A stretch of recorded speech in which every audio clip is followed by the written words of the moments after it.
Thank you to all Biafrans, and I'm sorry for the technical issues that has scrambled the streaming. You're welcome to this very show. The Prime Minister is live with Dr. Damage at Glaze. His interview with him will try to heal some kind of damages from the brains of Dr. Damage. Maybe after today, he will learn some things.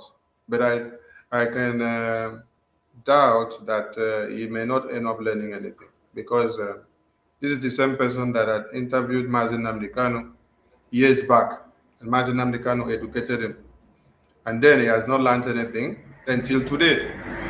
He's still the same person, and he is even worse than what he was before now. When he's talking about Biafra, when he's bringing Biafra to the people, he's always on the antagonizing end. So I bring to you the Prime Minister of the Biafran people, the Obato Obie Yagone Chamber of Biafra land, the Ichere Kondo, the stone which the builders rejected, which has become the chief cornerstone, the Prime Minister of the Biafran people, the Commander-in-Chief of the Armed Forces of Biafra. The only reason why Nigeria is still alive, where the indigenous people are still alive, is because of the Prime Minister of Biafra. They want his head on a spike, but yet he is the only savior that has come to save every mankind. Remove Simon Ekpa from the space today, everyone in one Nigeria will buy it because the terrorists have taken over the whole place. So join us as we bring to the screen the live interview of the Prime Minister with Dr. Damish. And we pray the interview today will heal some damages on Dr. Damage's head.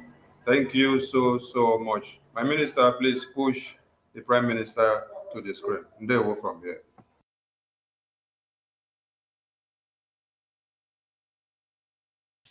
In April 2001, Rafu Wazlike, the leader of the movement for the actualization of the sovereign state of Biafra, Massaw, visited the United States. I traveled from Boston to New Jersey to meet him. I listened to him attentively. I still remember him bragging about how he will return to Nigeria and stop the flow of crude oil from the south to the north. I regret I did not get a chance to interview him. On July 9, 2001, Chukwuemeka Odumegwu visited Boston as part of a worldwide tour to find the person he will hand over the baton to. During that trip, I interviewed him. I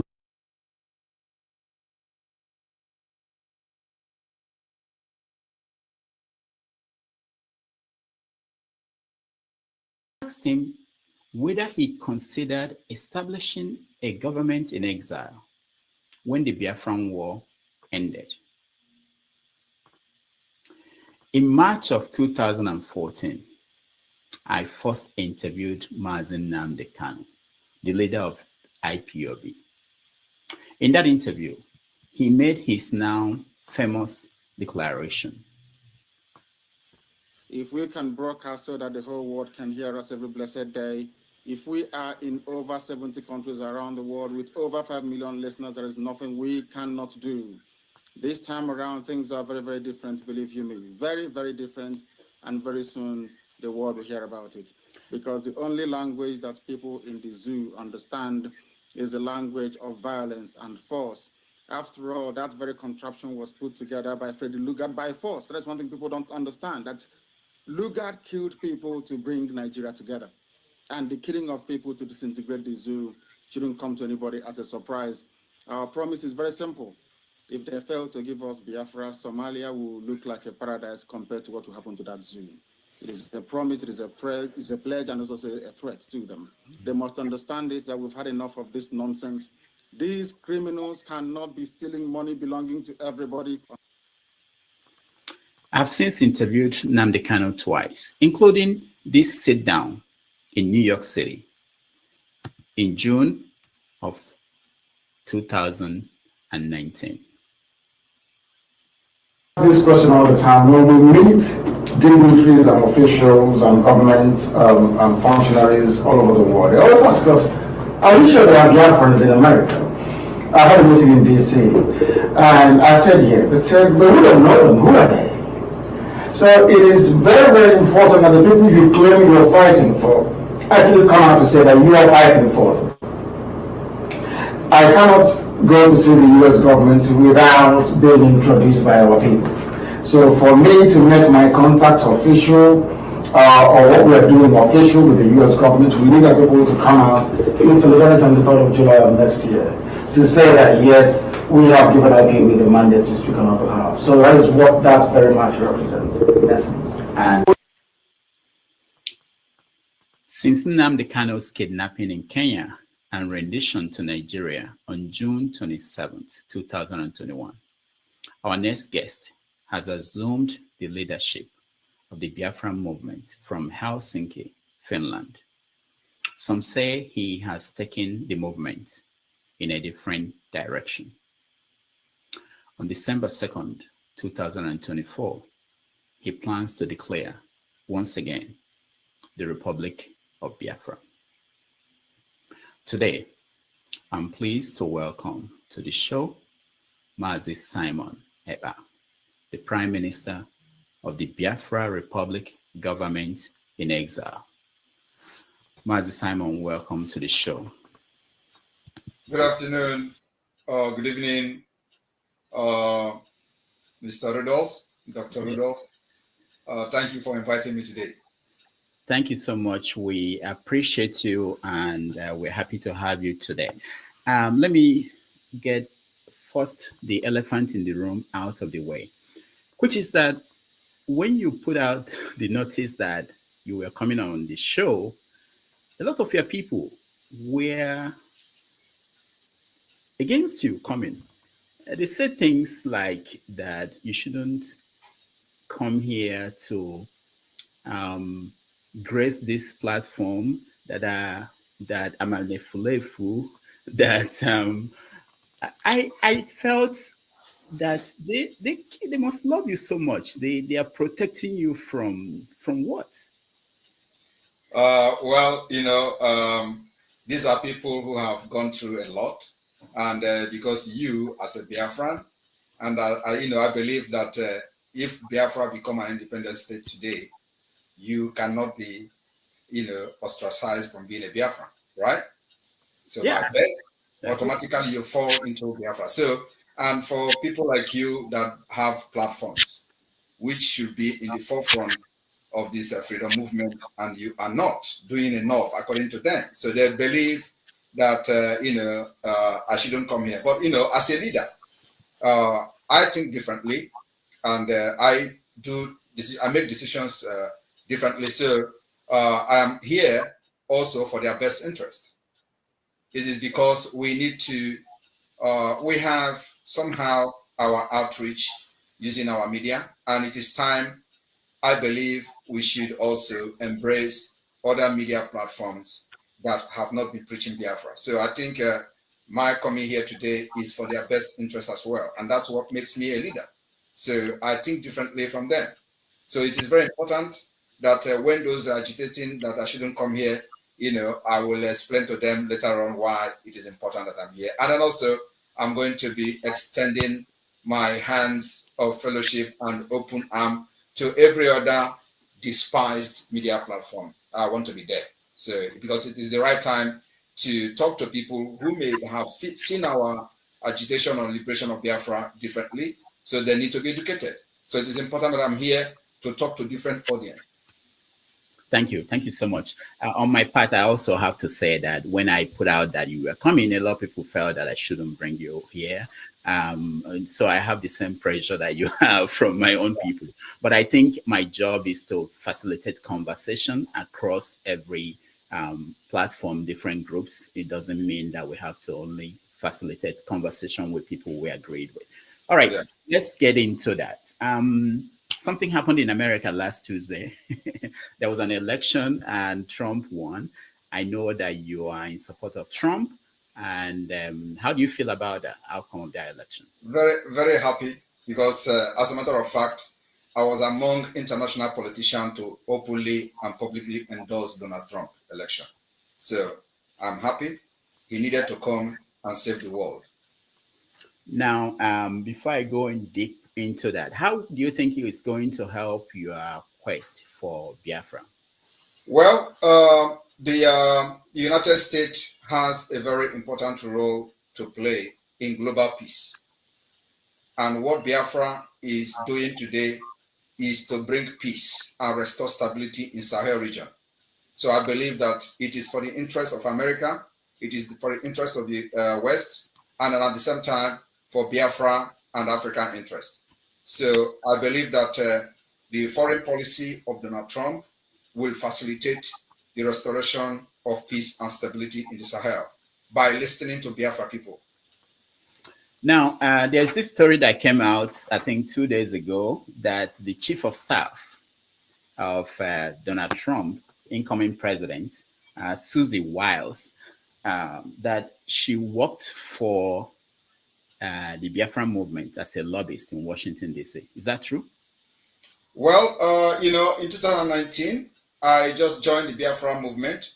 So what I would say is that it is a good thing for the fact that we have somebody who already have idea and knowledge about the plight of the Biafra people.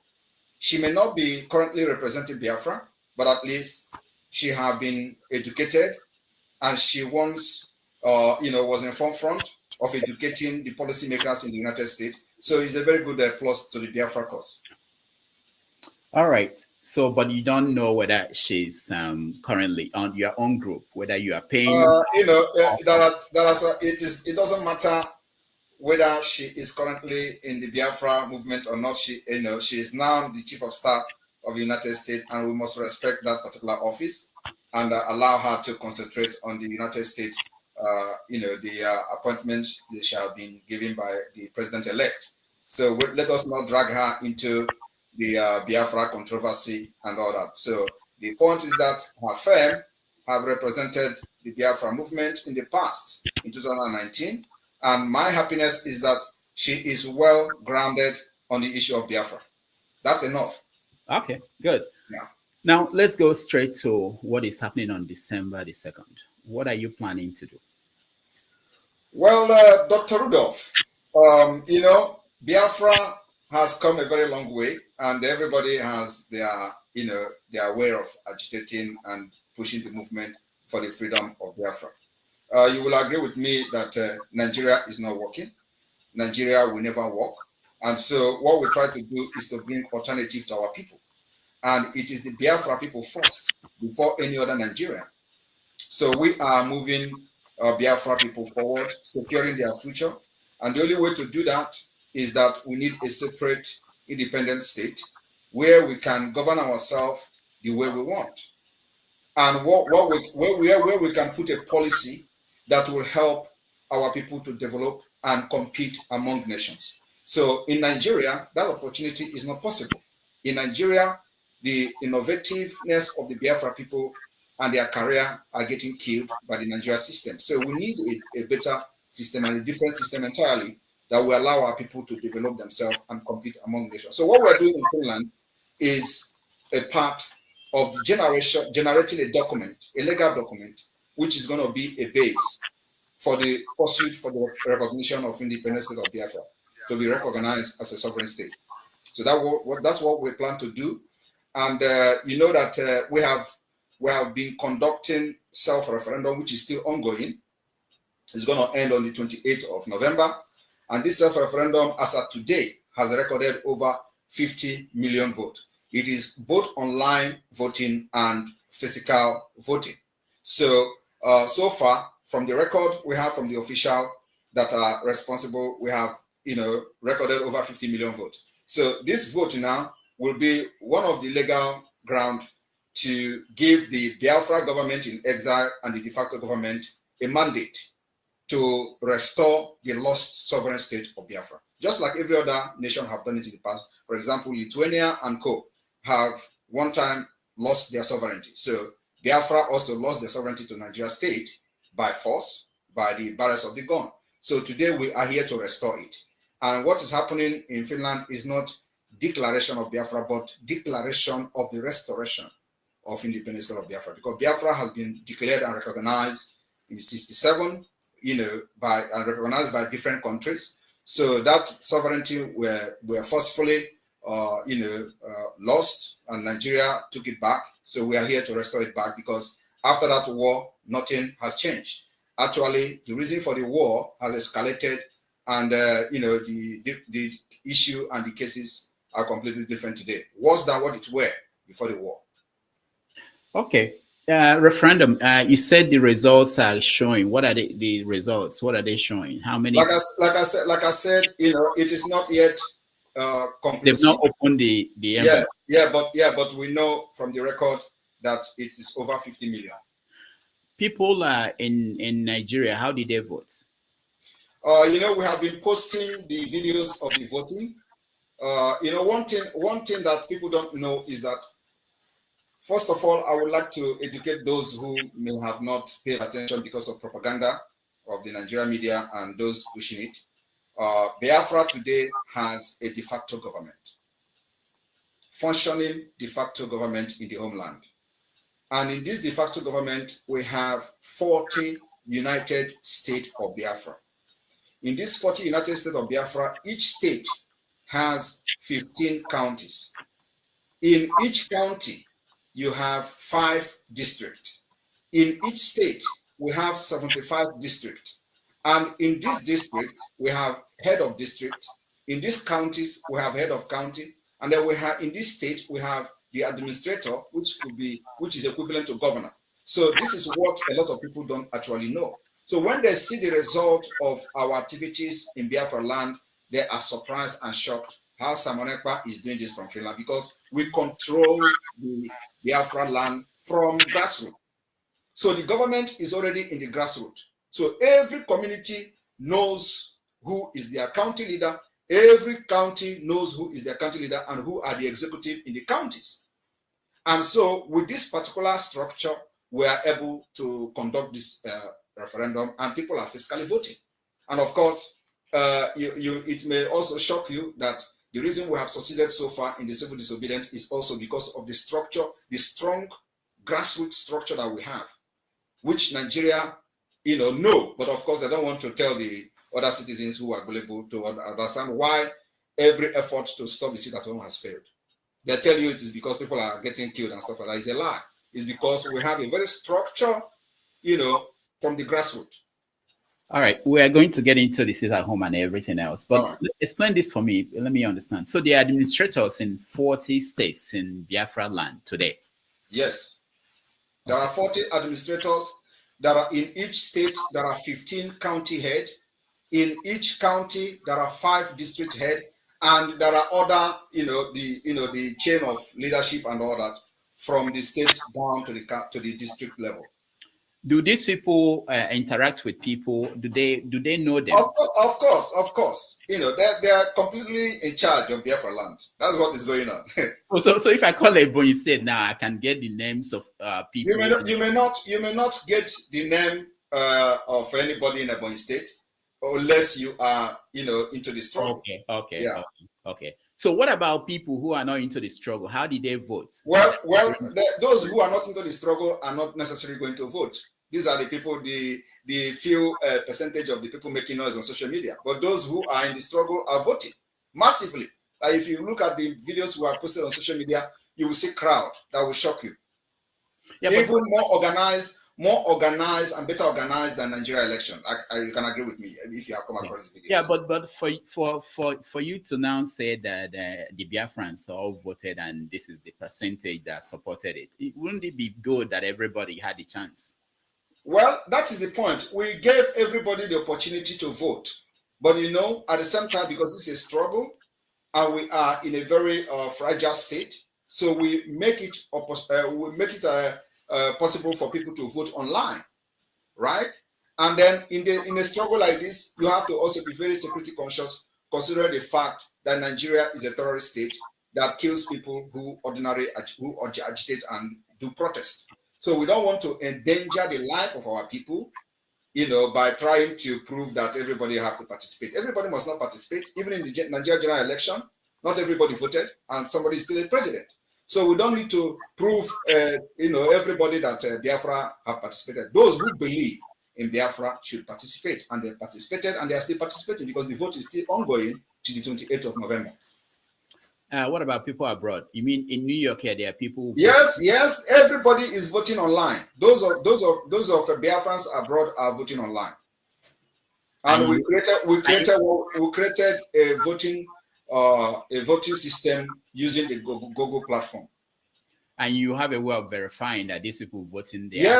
Yes, we verify. And of course, like those who want to dispute, who want to argue, we give them opportunity to conduct their own referendum on behalf of Biafra people. All right, this is interesting. Now let's also look at another thing. You have a new constitution that just came up. Yes. How was it? Who wrote the constitution? How did the constitution was drafted by the representative from the entire 40 states of Biafra. So we have people, every state volunteered the people to participate in writing the constitution. And that is some of the problem or the confusion that people don't actually understand. Everybody must not be part of the constitution at this point, but those who believe in the struggle presented and volunteered to be part of the struggle, part of the constitution. And so that's how we arrive at the constitution that is still open for amendment. Constitution is never complete. So you have the names of the people that drafted it. Do we know? Yeah, we have the names of the people that drafted the constitution. And then also, is it public? Listen. It is not only the constitution, as a matter of fact. We have what we call the Declaration Drafting Committee. The Declaration Drafting Committee also cut across board from all states. People volunteered to be part of the drafting committee. So that you bring your idea. Of course, not everybody's input will be taken, but it has to be somehow consolidated into the declaration. So the declaration itself is like a document where we have we try to bring in every idea, every grievances that Biafra people who are representing their different states brought into the committee. So we try to bring everything together, and there are different kind of grievances that we are on that ground. The declaration of the restoration of independence state of Biafra is happening in this December. So what we are doing is to carry everybody who believe in this Biafra government along. We don't need to go and drag people who don't believe in the government. So you have to, first of all, believe in the government, volunteer to be part of what we're doing, and you are welcome. So we are not discriminating anybody or pushing anybody away. So those who believe in what we are doing are part and parcel of it. Now, the states, back to the states. Did you go beyond, because I get a lot of comments about the Biafran. When I posted that you were coming, people wrote and were saying, remove us from this year Biafran talk.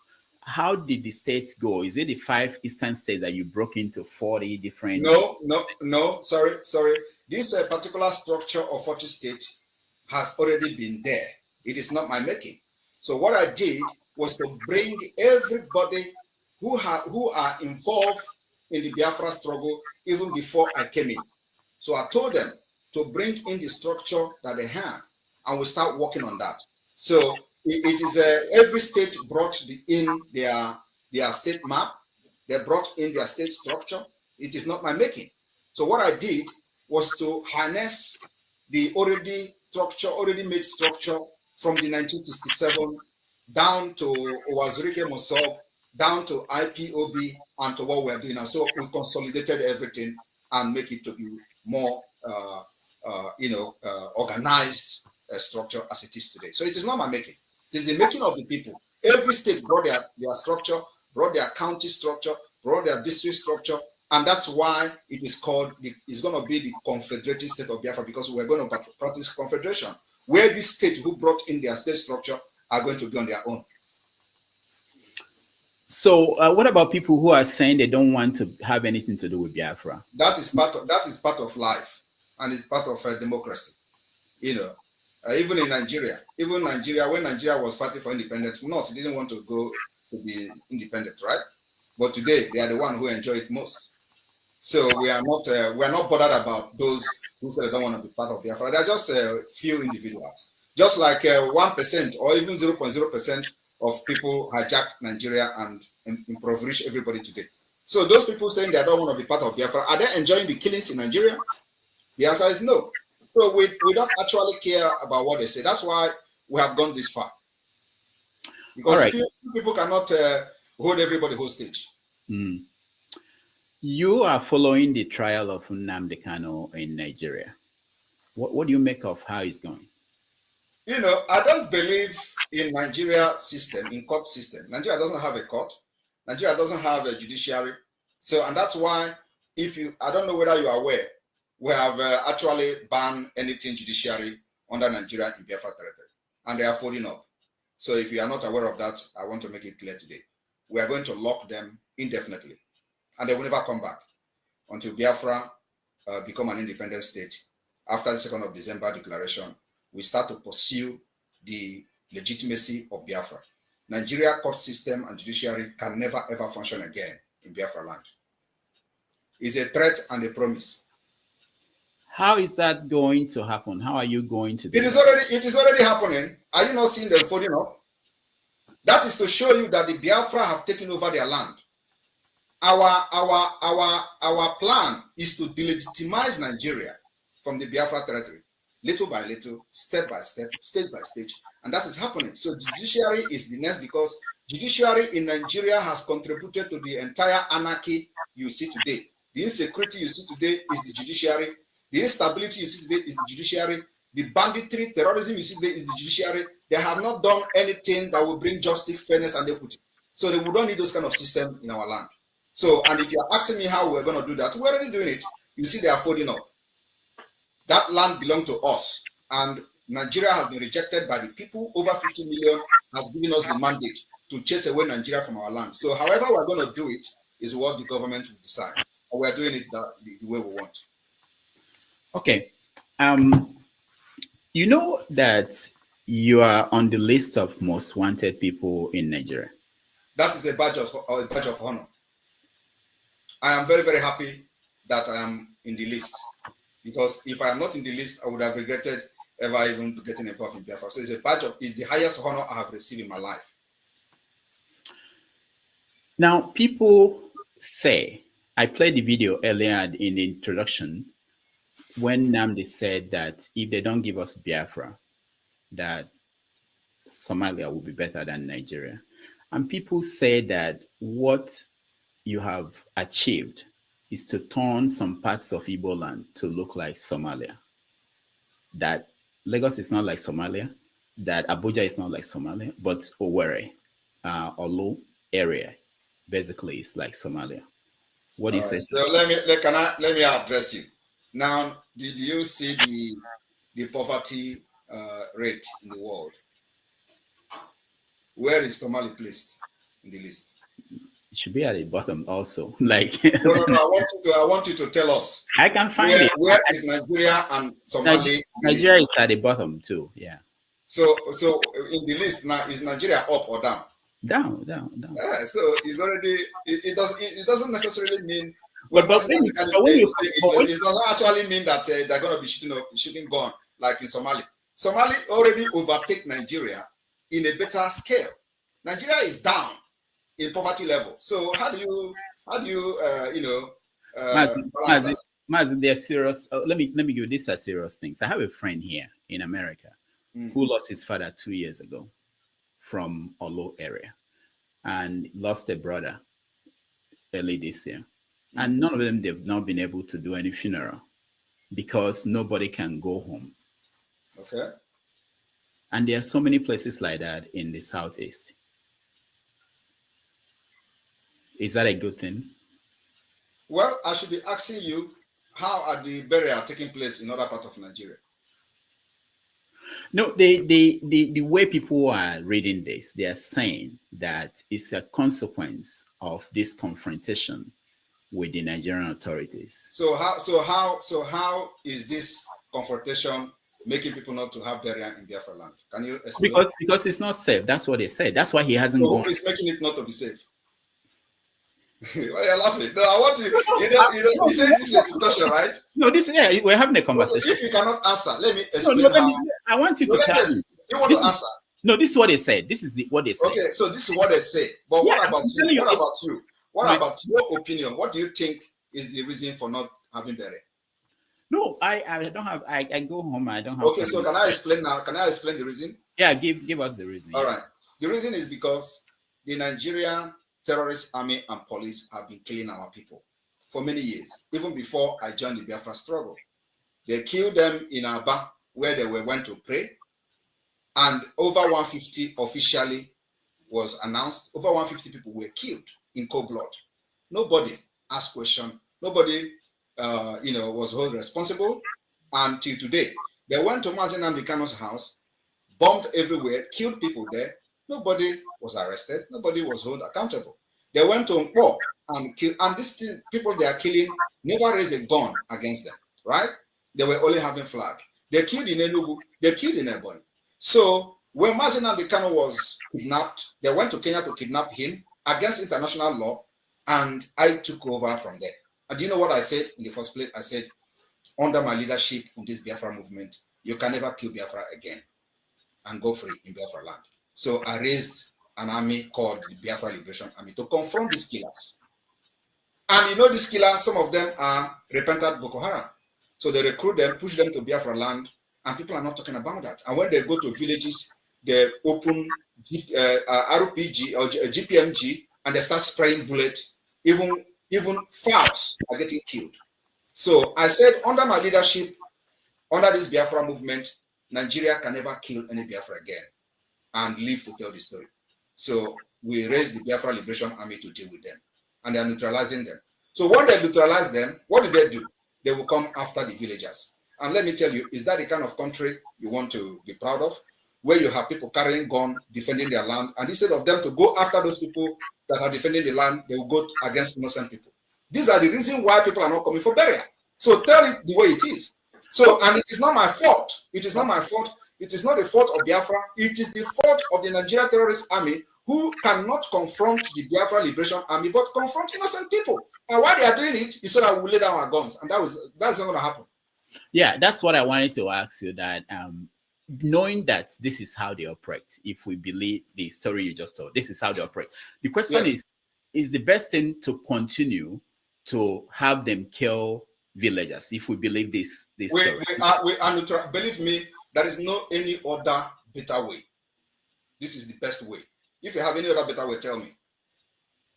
The better way is what we are doing now is the better way. When they come to kill our people, we kill them first. And if they come, we will resist them as much as we can. And let me tell you, it will continue like that until none of them will be in Biafra land. It is called attrition. War of attrition.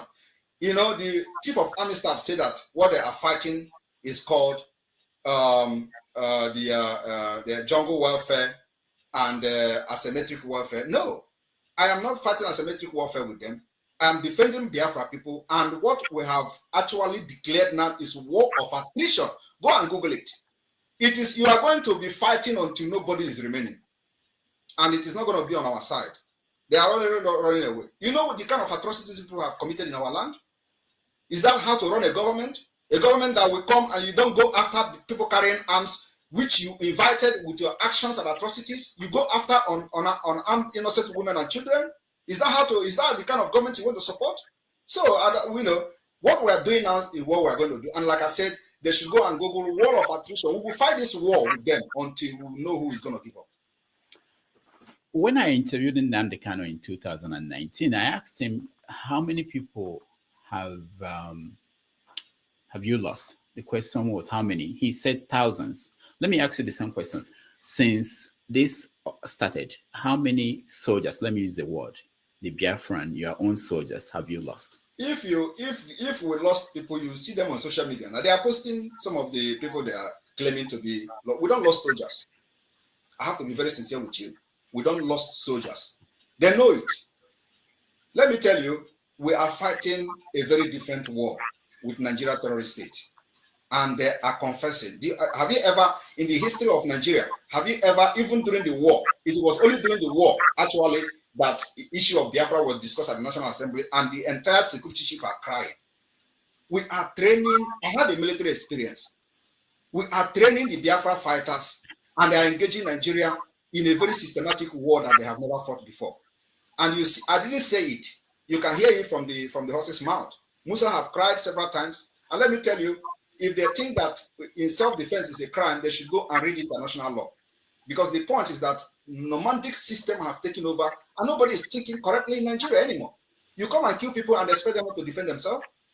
We are defending ourselves. And like I said, if I have access to bomb today that will go to Aso Rock, I will first of all engage Aso Rock. But until then. How many people, not soldiers now, regular people have died?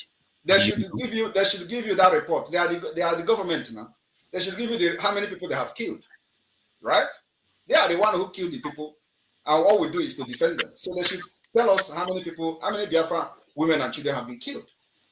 Because at least you have never heard in any news, that Biafra Liberation Army invaded the village and killed everybody there. Just like you see in the north and see in the other part of Nigeria. But the military are the one killing. We saw them how they kill people in the Onokoma community. They're born everywhere. Nobody is talking.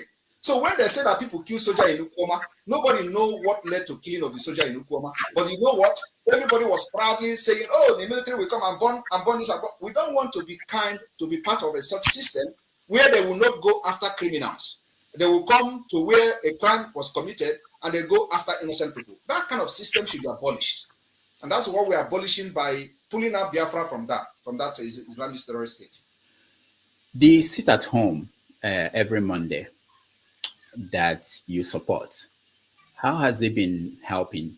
The sit at home is has been very successful. What people don't know is that when we started the sit at home, because the point is that they don't know why. They don't know why we keyed into the sit at home very much. It is going to achieve or have actually achieved several things. One is that it crushes the economy of Nigeria. Nigeria. Wait, hold on. Nigeria, I'm telling you, Nigeria. Yes. Nigeria. Not Eastern Nigeria, Nigeria. If you know the point, if you listen to Akpabio as dumb as he is, he said that the sit at home is affecting everybody in Nigeria.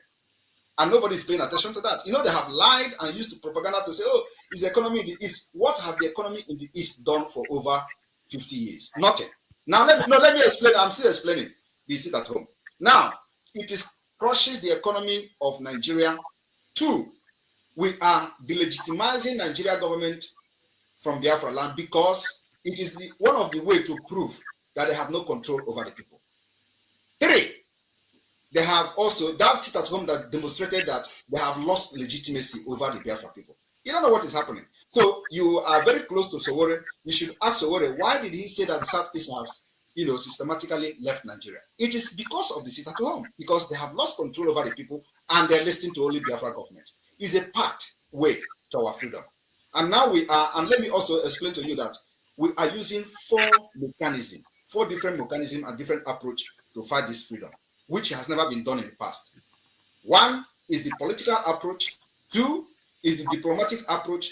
Three is the armed struggle self-defense approach. And four is the civil disobedience, which sit at home is part of it. So these four different mechanisms what we're using to delegitimize and fight Nigeria to our freedom. And it's working perfectly. The local women who cannot go to the market, the students who cannot go to school, the workers who cannot go to their offices, the businesses that are leaving the East to move to other places, who is paying the price for that? They have a better business ahead of them. The students have a better school to attend in future. What we are doing is a price they have to pay. It's a price for freedom. Freedom does not come free of charge. So we understand all this nonsense Nigeria is saying. Nigeria will tell you, oh, your business is being destroyed, oh, your school. Ask yourself, those people that went to school for over 50 years ago, what have they done with education? Nothing. So we are going to bring alternative education that will work for them. So they have to pay the price of not going to school if they have to not go at this point. And those who don't go to market have to also pay the price of not going to market. Because I believe they would not prefer to have a bomb being thrown in every market every day. Because it's happening in somewhere else in order to get freedom. So we are not going to that particular, fight or defense at this point. At least nobody is, even though they are throwing bomb in Imo State. I don't know whether you're aware of that. They are bombing and all that. We are fighting them with our anti-aircraft. Even though our anti-aircraft may not be the modern, sophisticated anti-aircraft, but it is doing something. At least they don't fly 10 minutes, more than 10 minutes, and they will run away. So these people that are complaining about school, they should give us a break. It is the price that these people have to pay. Those people complaining about not going to shop or stuff like that, they have other days to go to shop. Every Monday is a sacrifice that we have made to make sure that we speak to the entire world and prove that Nigeria have no control over Biafra territory. That's what we want to achieve, nothing else on that particular civil disobedience. Now, Igbo people at home, they say that people like you abroad, you are enjoying your life. They see videos of you dancing, drinking. They say, why is it that they are the ones paying the price? People in Lagos, people in Abuja, Igbo people, they are not. There should be more worried that I left those particular enjoyment that I'm doing, including going to club that I used to go, including all the enjoyment I used to travel everywhere. I'm not doing that anymore for them. So they should be more concerned that why should I live all this life I was living? Why should I not just enjoy myself? Because I have conscience. I have come to this country not by my power, but God brought me here so that I will live and bring something back home. And I don't want to bring politics back home. I don't want to bring anything. I want to bring freedom back home. Because many people travel abroad and all they do is that, I want to bring something back home. Ask them, what do you want to bring back home in Nigeria? How many Nigerians have traveled abroad, studied, become PhD professor, they went back home? What has been their contribution in Nigeria system? Nothing. If you go there, the Nigeria kills you. The system kills you. You can never, even if you are a saint, once you go to Nigeria, you get corrupt. So I did not come here to learn politics, to learn something to bring back to Nigeria so that Nigeria will corrupt me. I decided to bring freedom to my people because that's what they need most. When you see Nnamdi Kanu appear in court and say that he would like the sit at home to end, do you ignore that, or do you? I ignore that. Why? Because he's not a free man. So what will it make you believe what he's saying? He just played his voice when he was a free man talking with you. So what you heard in the court, does it sound the same? I will listen to him when he becomes a free man. I'm not only a free man, no, he has to come to Finland and sit one-on-one with me before I can listen to him. That is my condition. Because the reason why he is being incarcerated today is because of what I'm doing. It's because of the Biafra. So he cannot be captured because I know the reason they captured him is to end Biafra, and then you expect me to dance to their tune. It's not possible. Even if they bring him out today and he stay in Nigeria there and say, Simon Ekpa, stop, I'm not going to stop. So are you planning to go back to Nigeria? People say that... I don't go to Nigeria, I go to Biafra. Yeah, are you planning to go to Biafra? Of course, I will go to Biafra. I will go to Biafra. Why am I fighting? I will go to Biafra to be part of building a system that will work for everybody. When? When Biafra is recognized. By international community, by you and all other. Now, if an American official who is sympathetic to your cause, the Biafran issue, hear you speak, do you think that they will be inclined to openly come out and say we support people? They don't need to openly come out. They should. Most of them have had meeting one-on-one with them, and the way I talk with them is differently from the way I talk here. So they listen to me and they buy the idea. How do you talk with them? I talk with them presidentially. Because of course, when I'm here, that I'm talking with my people. When I talk with them, I talk differently. So, and when I talk with them, I present Biafra as a solution, which is the way it is. I present Biafra as a solution to restore peace and stability. That is the only way to restore peace, because what you see today, the Islamic movement happening today from the Sahel down to the entire Nigeria region, interest is tied to Biafra territory. Now, not beyond the way you talk to them, what about what you do? Like things you celebrate on your social media. It's my personal life because I'm No, no, fighting no. for I don't mean dancing. I mean Okay. things like when there are military officers killed. You Are show. you not are you not seeing military officers killed in Ukraine being posted by Israel, or the terrorists killed in Gaza being posted by Israel defense? So you think it's okay? It's okay. That is the only way to show the enemy that you are dealing with them. All right. At this point, let's take a break. We'll come back. When we come back, I'll play some videos, get you a reaction to the videos, and then we are going to invite people who are watching to join us in this conversation with the Prime Minister of Biafra Republic in exile. We'll be right back. Yeah.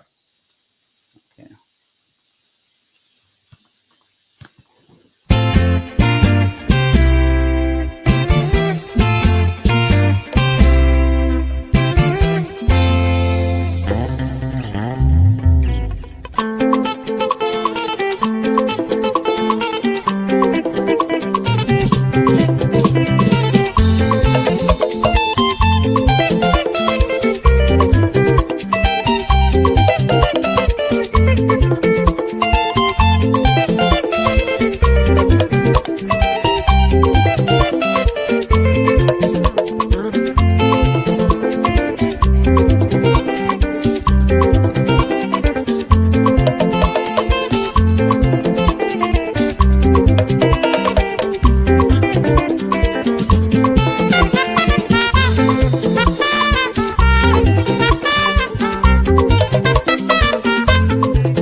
Welcome back, everybody. Thank you for joining us. We are here with the Prime Minister of the Biafra Republic, government in exile, Mazi Simon Eba.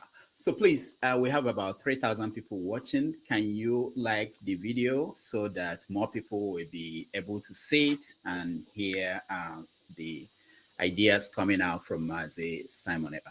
All right, let's continue. I had during my interview with Ojukwu, that was 2001. So I asked him, why didn't he start a government in exile when the Biafran War ended in Nigeria? This is the answer he gave. Because I didn't see what good it would do. Or it would do me personal good because some people will still look upon me as a head of state.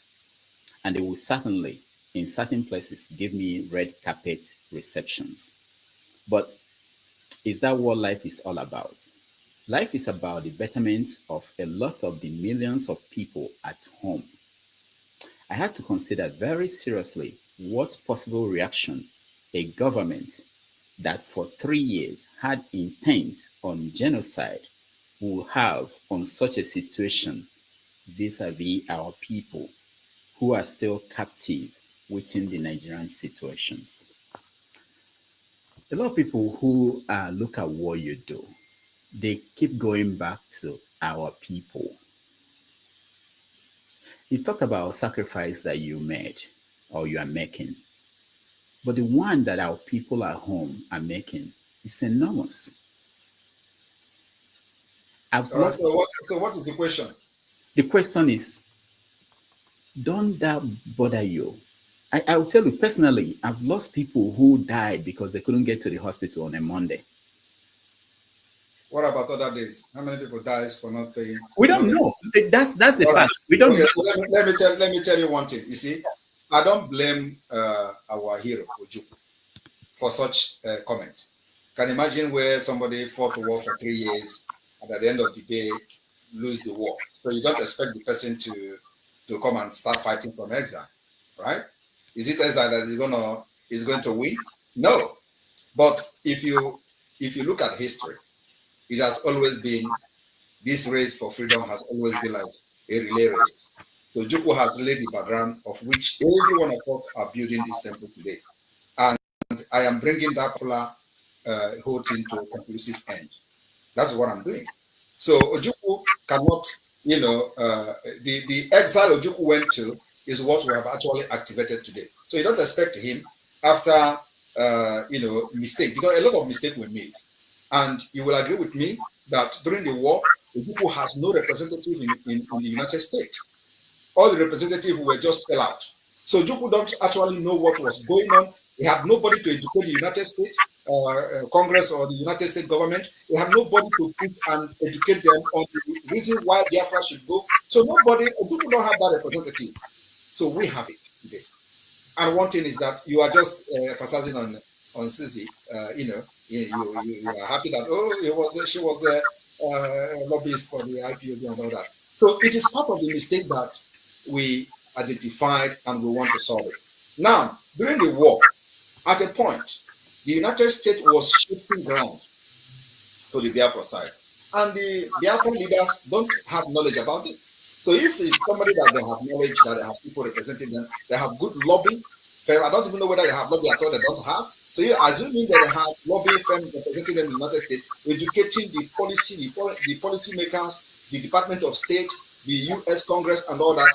I don't think Biafra, although that's how God wanted, I would not want to change the wish and the will of God. So God wants it to happen that way.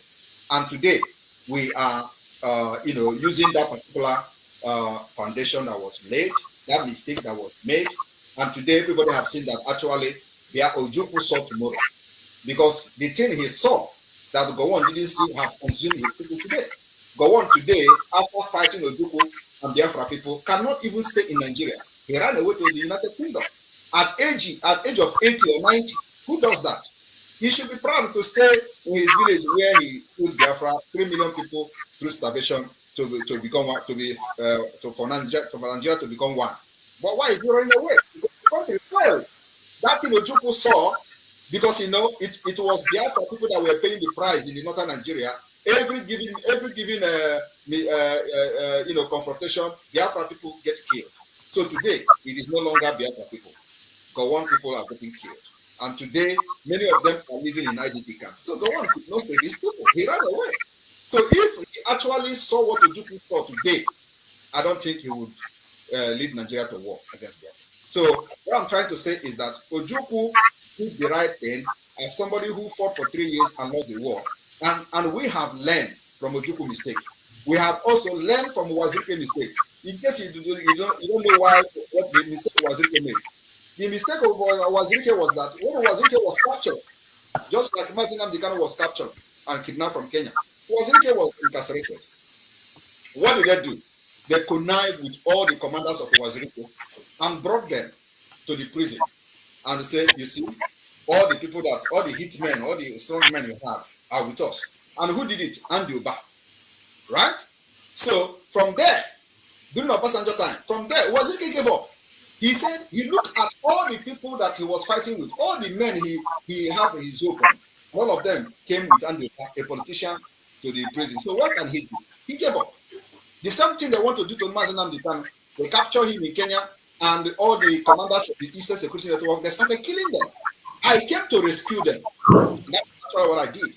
So I saw those mistakes, and I built the tent and built the fence to make sure that it never repeats itself again. And so what did I do? I began to organize, bring in more organized and more structured movement. And then I also approached the former government in exile, which actually Ralph Wazirike was part of. They failed me. And I know they will be listening. They failed me. That was actually what led to the formation of the present government of Biafra in exile. So all these things, I try to bring everybody together. I try to let those people who have been there before to come and bring what they have on the table so we can use it. Because I just joined Biafra in 2019. So, and what I did is, this Biafra have lingered for ages and we have history. So we do not need to fight this thing with guns and bullets alone. So there is a need for a well-structured and organized system to get this Biafra done. And I said, I will not fight this more than 5 years. So I gave myself 5 years to fight for Biafra and actualize Biafra. And this is where we are. This is the 5th year. Now, when I interviewed Nnamdi Kanu, I asked him what role he would like to play if Biafra were to come, and he said he wouldn't want to play any role. You're already the prime minister. If there is Biafra today, what role will you play? I will play any role Biafra gave me. One thing I cannot do is to fight for this Biafra and allow idiots to come and ruin the system. No, I will put Finland. I want to bring Finland to Biafra, and I will not allow a stranger to come and bring Finland who doesn't know anything about Finland. Do you know our constitution is comprised of one of the best constitutions in the world? Our constitution today is comprised the Finnish constitution, the Switzerland constitution, and the United States constitution. So it is the best you can see. And let me tell you, the day we are going to unveil this constitution and vote on it, and people see this constitution, you will know that, yeah, indeed, we're going to be the civilization. We're going to bring civilization to Africa. So I cannot fight for Biafra to bring a better life, a better system that works for the people, for the interest of the people, and then somebody else who do not know the plan I have for Biafra people to come and start. No, it's not going to happen. I will be part of the government. So what role will Nnamdi Kanu play? Mazi Nnamdi Kanu have his own right to make a choice. So we cannot force him, but I believe that when he was making such comment, he don't know what we have done today. If he come out today and see what we have done, I believe he's going to have a change of mind.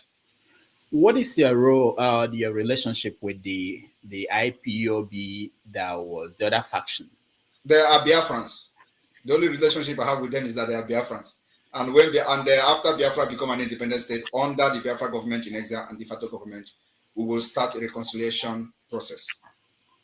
You think you can reconcile with them? Why would they not? If they don't want to reconcile, they will go to exile. Yeah, well, the government will give them opportunity for reconciliation. That's what makes us different. I'm not here for vindictive or to kill anybody or anything like that. I want the best interest of the Biafra people. So those who believe in freedom, actually believe in freedom, there will be open door for reconciliation. One more question before I bring in the audience, and that's a question about people in what we know today as Niger Delta, who are saying that they don't want to be part of this. How will you force them to be part of what they should first of all go and outnumber part of the 50 million people that voted for Biafra. So are you going to let me tell you, once they outnumber those numbers, we don't have any problem with that. Actually, it is even in the constitution we have today. So a confederating state means that they need to be educated for those who are shouting that too, because they don't know what is confederation. So they can still have whatever they want to have, do whatever they want to do in their state and all that, because they are completely free from everything we are doing. So if they feel that they can have a defense system that works for them, good for them. We can't do what Nigeria did to us to them.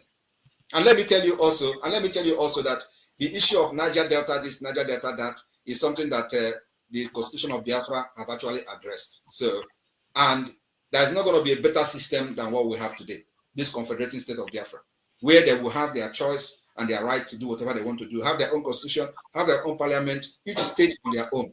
That is the best. And then our defense is the same, because we're going to have enemies that will surround us.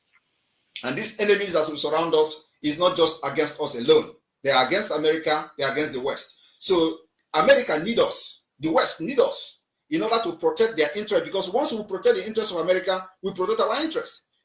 Once the business, the trade, the shipment and all that begin to move, our own interest is also protected. So when people talk about American interest, it is as if it is only America we are fighting for. No. When American interest in the region is protected, our interest is protected as well. When there is no piracy in the sea, after Biafra have become an independent state, we combat piracy, like the way they are spending billions today, they can't move freely in the sea and all that. That will end automatically. And our army will be army that is not going to have any Islamic affiliate, any terrorist affiliate, just like we have today, people that are affiliated to Boko Haram terrorist group. We're not going to have that in Biafra land, right?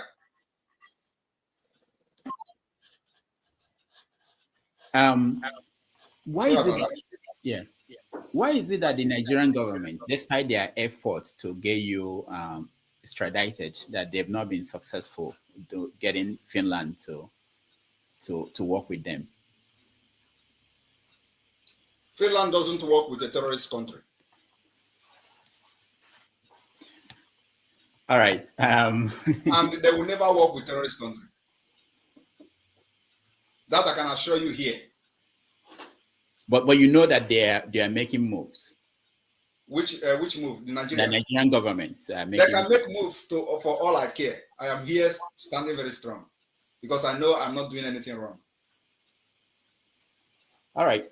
So for those who want to join us, I posted the link. And also, Rudolph. Yeah. I want to say something here because this is an opportunity for me to address you. Okay, go ahead. And so I want to say this. Some of you have made bad decisions in the past, a very bad one. And so we have a record of making good decisions. And our decisions have actually favored our people for many years. And I want to tell you one bad decision you have made, and many of you. One is that I saw you protesting against Goodluck Jonathan during the 2015 election. You want Buhari to come in. It was a very bad decision. And sometimes like that, we look at the people who have made such decision that they are not capable to decide for the people. So when we are making this decision we're making today, that you may not see the effect of it today, give us the benefit of doubt and see what it will turn out in the next few years. So Biafra that I'm fighting today and making all these things that many people are laughing at, they are laughing that we are going to have declaration in Finland. They don't know why we are having that.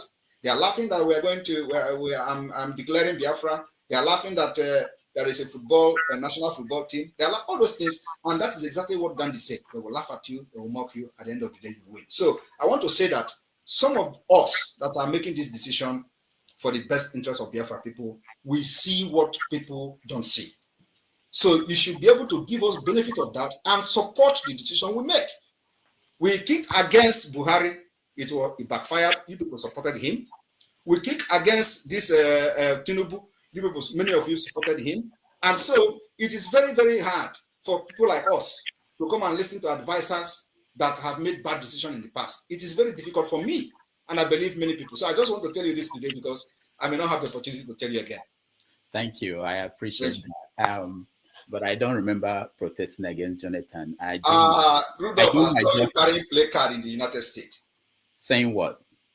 Protesting against Jonathan. Me? Yes, when they were organized Occupy Nigeria, I saw you now. I will post it. Okay, yeah, post it, please. Share it. Let me remember because I don't remember that. But anyway, thank you so much. I really appreciate you taking time coming here. I will still ask you for more questions, but I want to give our viewers a chance to also weigh in. So when you come in, please, you have to make sure that you have your camera on. I just want you to ask one question only. You have to be respectful because you are talking to the Prime Minister of Biafra Republic in a government in exile. So it's very important. And if you don't do that, we take you out. And there won't be any arguments. Just ask your question, listen to the answer, and then we find the best question you have. There are a lot of people who are trying to get in. And so when I bring you in, just be able to come up with one question. All right. Righteous Man here first. Yeah, good evening, Prime Minister Simon Ekpa. I've been watching and following you for 2 years now. My question is this. How do you consider your safety as a priority? And should anything happen to you, who takes over from you? Allow Biafrans and myself to worry about my safety. I don't have any problem with my safety. Thank you, Righteous Man. Let's go to Ernest. Ernest, you're next. Ernest, unmute yourself.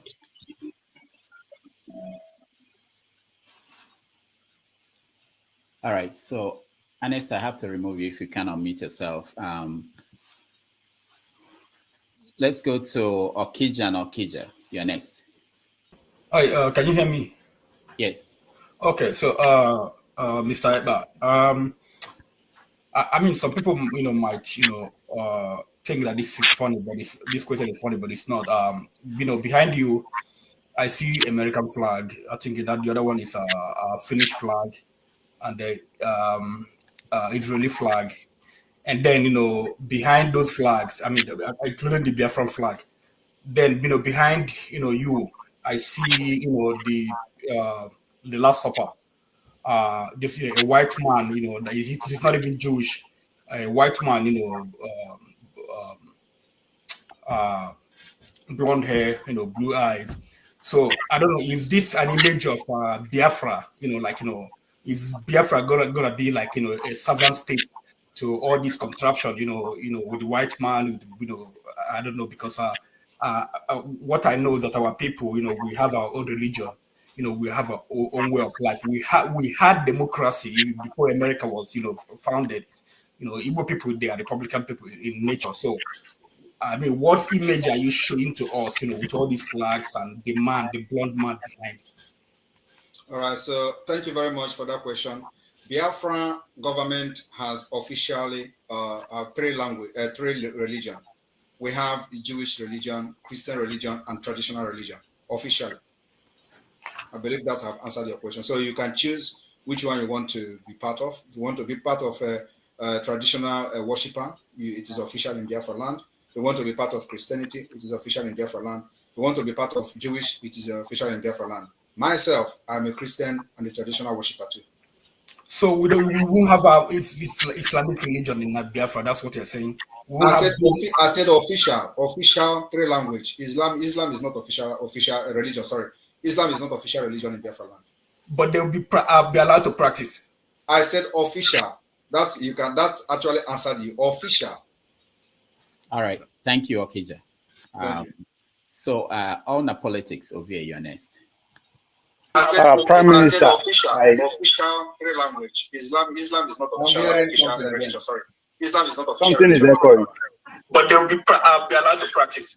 I said official. That you can that actually answer the official. So can somebody mute? Yeah, Ernest, I think. Yeah. All right, Obie, go ahead. All right. Special thank you to Prime Minister Simon. From the bottom of my heart, I actually respect your style of leadership, and I want to say thank you for coming. One, thank you for your clarity. Two, but most especially, thank you for the response you gave Rudolph in regard to the question he asked about the mistake he believed that Ojukwu made during the Biafra in the 60s. And your response on how you recognize that and how you are going about it, talking about the lobbies and all that. So that's particularly me. It hit me hard because currently I'm doing extensive research on the role of the West in regards to the Civil War, the Biafran War. And I couldn't help notice two things. America actually supported one Nigeria over Biafra. Now, correct me if I'm wrong, supported one Nigeria over Biafra based on two things. One, they were scared that if Biafran actually got their sovereignty, they might decide to lean towards the Soviet Union. You remember, it was at the middle of the Cold War in the 60s. That's one. Two, another concern of them is that if they allowed that to actually the Biafra to actually get their sovereignty, it might become the norm within the sub-Saharan region or indeed the whole continent, and that would be too much for them to deal with at that time. So that's why they fully supported. But event that is happening today is as the same as what happened in the 60s, but in this time take a different face, which is China in disguise of BRICS. Why, of course, the still almighty United States. And I noticed that I don't know if I can be heard. I noticed that you are happy that Donald Trump won. So I'm curious. In order to avoid the mistake that Donald believed that Ojukwu make in the 60s, is that why you are in total recognition of Donald Trump coming and the supremacy of America? Or what do you believe that Tinubu-led administration, which has more to bargain with? I don't know if my Yeah. I don't know. Rudolph, can I answer him? Yeah, go ahead. First of all, I would like to say that Ove is a very good friend of mine before. So, and he knows me very well before, not now. So I thank him for the acknowledgement. But if anybody knows me, Agbaje knows me very well. I don't know whether he has told you that. Yes. All right. So to answer him, the reason why we are very happy with the Trump administration coming into the White House is because of his foreign policy, which I believe every reasonable person in the world would be very happy for Trump coming back, because there are crises everywhere.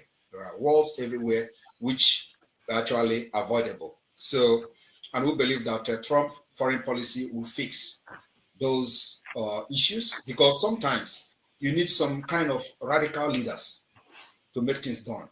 And Trump is one of those radical leaders that will change things, will change the paradigm in the entire globe. So on the issue of whether it is whether Trump is going to support Biafra, or whether what you asked about during Ojukwu time and all that, the reason why we are doing what we are doing today is that that mistake I explained before, we are now in Washington, D.C., heavily present in Washington, D.C. I have met with number of congressmen. I have met with number of think tank group. I have met with policymakers, including past White House, members of the government of the United States, past members of the government of the United States, and all that. I have met a lot of them. And what we are doing today is to educate them, because Nigeria, they supported in those days, has become a failed state. Nigeria has become a country that breeds criminals. Nigeria has become a country that supports terrorism.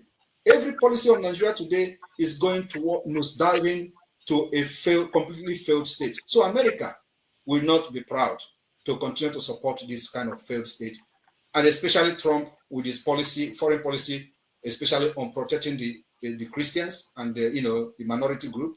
We believe that it is going to be for the interest of the Biafra people and people who have suffered severe killings and ethnic cleansings like us, that Nigeria have done to us. So we believe that, first of all, if you remember that when Biden came in, what they did was to remove Nigeria from the country of a special concern. And it was condemned by everybody. But Biden and his administration did not listen to that.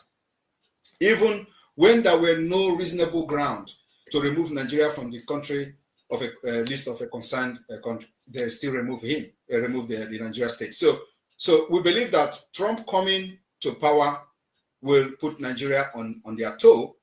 And as you can agree with me, even before now, we have information that many of you do not have. We know that Nigeria have, supported the re-election of Kamala Harris secretly and and openly. So why are they supporting this re-election? Because of the way they have ignored the atrocities of Nigeria. And so you should be asking yourself question, why was Nigeria removed from the country of special concern? Nobody has been able to address and answer that question till today. So we believe that Trump coming to power, first of all, he is going to hit hard on a terrorist state like Nigeria. And then also look at what we are bringing to the table as alternative to restore peace and stability. Trump is coming to restore peace, not only in the Sahel region, also in Ukraine and in Gaza. So, and somebody has to do it. So we are bringing this particular solution, alternative to what they have on ground. And that alternative and solution is Biafra as an independent state.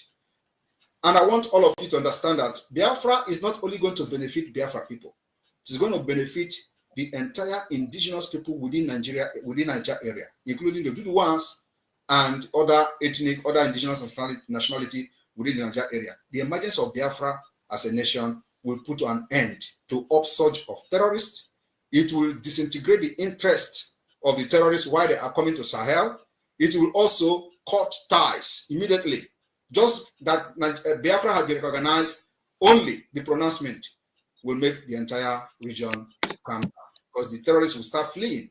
Why would they be fleeing? They will be fleeing because their only interest is to capture Biafra territory, which is the majority Christian-dominated area today in the entire Sahel region. I don't know whether you're aware of that. So the interest is in Biafra land, not actually in northern Nigeria. So, but they want to, first of all, cut our wings by cutting the neighbors, and then after that, they will come to us. And that's why we started resisting them ahead of time. Thank you. All right, thank you so much. Let's go to Ikolola. Thank you. Good evening, Dr. Damages and Prime Minister of Biafra, Simon Ekpa. I was just wondering, do you have to look so good to be a Prime Minister? Good to see you. Thank you. That is so good. At least I don't want to look like the ancestor in Nigeria. I'm a young man, so I have to look good. Thank you. Okay. Right. This is my question to you. Are you hell bent on secession? Must we secede? Must Biafra break away? Is that the only solution to the Igbo problem? And please, that is not the only solution. I think breaking away is not actually. But let me finish. Let me finish. You get the whole context. Okay. If you're not hell bent on secession, let's imagine you're not hell bent on secession. What do you really want to see that the Nigerian element puts into place before you say, okay, then this is a pathway to unity? That is, if you're not hell bent on secession. Did you get my question, sir? Yeah. Okay. Now let me answer you. With all due respect, this is not the time for us to contemplate on whether there is a solution for us to remain one or not. This issue of whether we are going to remain one is something that we cannot revisit again, because the agenda of the Nigeria state is not for developmental purposes, is not to help the people, the citizens of Nigeria, is not to bring any innovative ideas, It's not to build infrastructure, to bring security, to build road, give hospitals, schools. No. So it is only one agenda, which is the most important thing to them, is the Islamic agenda. And you will agree with me that since 1989, after what we call Abuja Declaration, what was Abuja Declaration? Abuja Declaration was the gathering of Islamic scholars, Islamic countries in Abuja, where the decision was made that the only thing they have to do is not to pursue development in any region within the Sahel region, but also to install all Muslims in different position and strategic position for the Islamization of that region. So that particular implementation of the Abuja 1989 Declaration is already 90%, if not 100. And that's why for the very first time in the history of Nigeria, you have a Muslim ticket. And people did not see anything wrong with that. In fact, before this Muslim ticket, a lot of people said it is not possible. It is not going to happen. Even the people who call themselves pastors and all those preachers, all those liars, they were saying that God told them it is not going to happen. If it happened, they say, make the thunder fire all of them, make fire burn them. They pray all those prayers, all those nonsense. It did not. It still happened. There's no Muslim ticket. It is called the implementation of Abuja Declaration 1989. And I want people in Nigeria to go and read Abuja Declaration. They have altered those content, the content of the declaration, but everybody who knows it knows the content was to install Muslims in all strategic position for the Islamization of the entire region. So Biafrans are resisting that because we understand that very well. So if you tell us, let us come down now so that it is everybody will be one, they will come harder on us in the next 10 years, and we don't want to go back there again. So what are we saying? We are saying that we need a country where there is going to be rule of law, justice, fairness, equity. We need a country where our women will go to hospital without paying money, doctor will attend to them. We want a country where our students will go to school and nobody will kidnap them. We want a country where we are going to have good road, transportation, good social amenity, and possibly provide social security for our people. It may also interest you that as a government in exile today, we have the strongest national identity card. As a government in exile, the only country that will compete with us today is South Africa. The security we have in our national ID card, and it is European standard. It will be unveiled and issued to applicant first time ever during our convention in Finland. That's how far, that's the kind of quality of life we want to give our people. Nigeria don't have it. No other country have it in Africa except South Africa. And we have contracted the best security company in Europe to do this. So we are laying example. We want a country where our citizens can travel visa-free because we have what it takes. The Europeans need us more than we need them. America need us more than we need them. So we need to have the kind of agreement where our citizens of Biafra can travel without anybody using telescope to look their passport. No, we want that our people will be respected in any point of entry in any part of the world. That is the kind of, Nigeria can never provide that for you, and you know that. So thank you very much. All right, thank you, Ikolola. Let's go to Christian. You're next. Hello. Greetings. Hello. Greetings. Rudolph, can you hear me? All right, thank you. I just missed one of your interview with Hyundai. So anyway, I'm just curious to ask Simon Eba. One of the questions Rudolph asked you, what role you're going to play when Biafra comes. One, you said the role Biafra giving you, but you're already a prime minister, so you really need to Biafra to give you a role. But my question now is, if you declare this Biafra on December, how long will it take you to remove the barracks, Nigerian barracks, army barracks, and police barracks? And how do you install remove the political actors in the territory and fill them with the Biafran political actors? Given this thing that you have missed so many instances, promises about the chiefs The Biafran, you gave for 150 days in the past, it didn't come.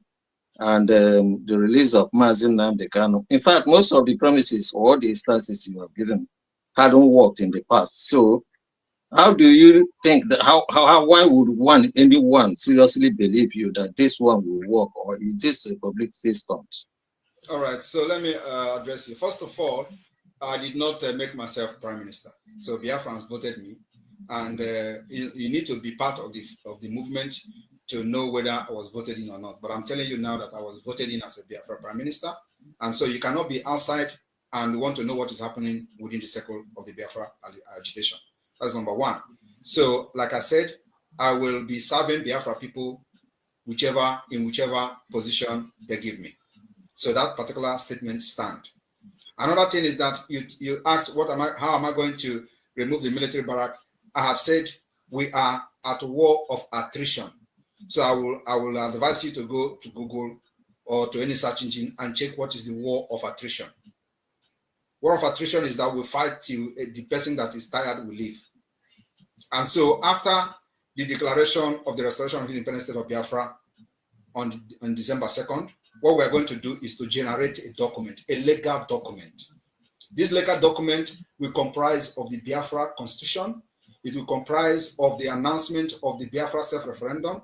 It will comprise of the assenting into international human rights laws, international human rights treaties, international human rights convention in accordance with the UN treaties. We are going to assent to these laws, to respect them, the laws that Nigeria have violated with impunity. So this assenting to these treaties will give us that particular part of the legal background and legal backing to continue to pursue a diplomatic and political, using the diplomatic and political approach for the recognition of Biafra as an independent state, providing an alternative to Nigeria. So this is what we are doing. And this takes time. It is not a rocket science. So you need to have patience with us. That as we are engaging Nigeria, delegitimizing them, they're going to get tired. At the end of the day, I'm only pitying those who is going to die, especially from the Nigeria side, in the name of defending Nigeria. Because at the end of the day, they're going to invite us to talk on the table, to discuss the partition of Biafra and Nigeria. It is going to happen. So those who die for no reason are the one I'm going to pity. Because Biafra will come one day and sit on the table. Everything you see happening today will end in a table. So what you have to ask yourself is that, is Nigeria a better option for you? That's the question. Do you enjoy Nigeria? Do you want this particular Islamic state that is happening today? Where I'm recruiting not that I'm a proponent of Nigeria. The reason why I asked my question, not that I'm a proponent of Nigeria. Let me address one of the questions. You said about 150 days, that all the promises I made, none of them has happened. There is no promise I have made that did not happen. Every promise I have made is targeted at achieving something. One is that before I started the 150 days countdown, it was to make sure I destabilized the Nigeria electoral system. Because many of you were saying that Obi is going to win. And I was telling you people that Obi was not fighting to become a president of Nigeria. Obi was only installed by the British Empire in order to destabilize the Biafra agitation, just like they kidnapped Mazin Nnamdi Kanu. That was the work of Obi. Today, are you going to be saying you are proud of Obi? Obi that is congratulating Gowon? If you are proud of him, then it means something is wrong with you. So now I'm telling you that the 150 days was targeted at destabilizing the election, which we did. We succeeded. Over 50 to 25 million people that registered, 20 million did not vote for Biafra.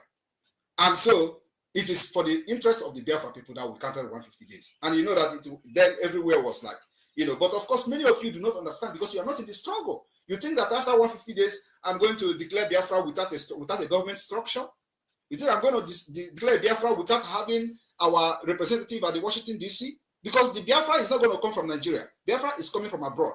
The people that will help us to restore our independence are not in Nigeria. They are not in Africa. They are here where I am.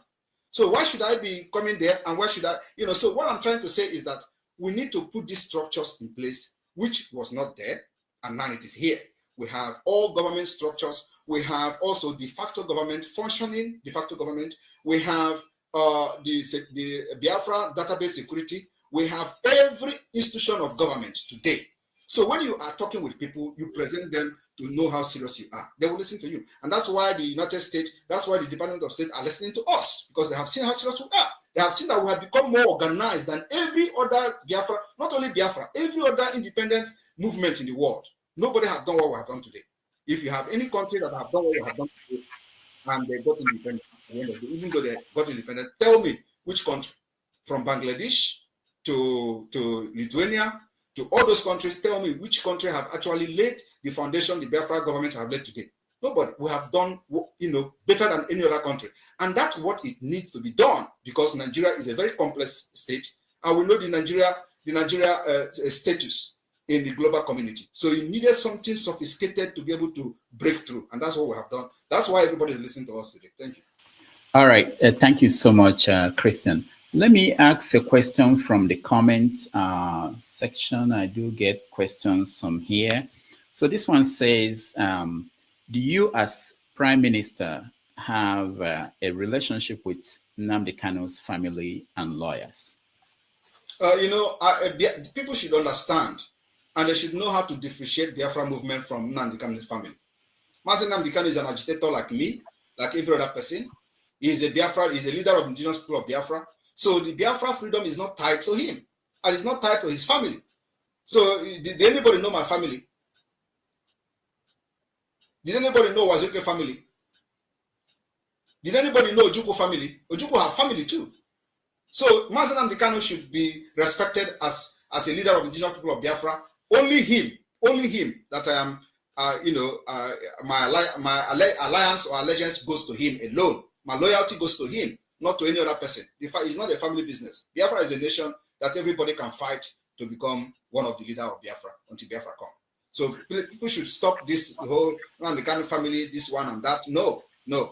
He is my leader. I am his disciple. And under this particular movement, I say that if Nigeria refuse to release him, they will pay dearly for the kidnap. And they are paying today. That is what leads to what is happening today. And we're not going back. Okay, one more question from the comments before we go to the people in here. This one says that the Tinubu government is known for sharing rice. Does this movement support the people in Biafra land with palliatives to ease the suffering? We support palliative, but it is not all about palliative. Palliative cannot solve any problem. But sometimes we do palliative to help the people, but it is not, we are not basing this agitation or liberation based on palliative, no. And right. People have come to understand that they needed the freedom more than any palliative. You know what they used to tell you in Nigeria in the past is that, you cannot stand against, the government designed this whole system so that people cannot rise up against it. When you rise up, they say, you don't have money, you don't have food to eat. We have been able to defeat that. Who can believe that Biafra will lock their shops? Nobody will believe. But today, they are doing it because they have come to understand the importance of freedom, that they need freedom more than anything. So it is not about palliative, but whether we do palliative, yes, we do. All right. Henry, you're next. Yeah. Good evening, Mr. Rudolph, and good evening, Prime Minister Samuel Ekpan. Yeah, let me go first on this. From the beginning, I supported Nnamdi Kanu, even though I'm not a Biafran. I support this movement because it was before he was talking about one Nigeria then. Before Nigeria turned against it, Nigeria was not favoring its people. Then it changed to be it changed to be to fight for Biafra. So it's unfortunate they went to kidnap him from Kenya. They bring him back to Nigeria. My problem is, do you believe some of those people in the Igbo are not against Nnamdi Kanu still being in prison now? Because I see no reason why they keep him there, because there's no crime he committed.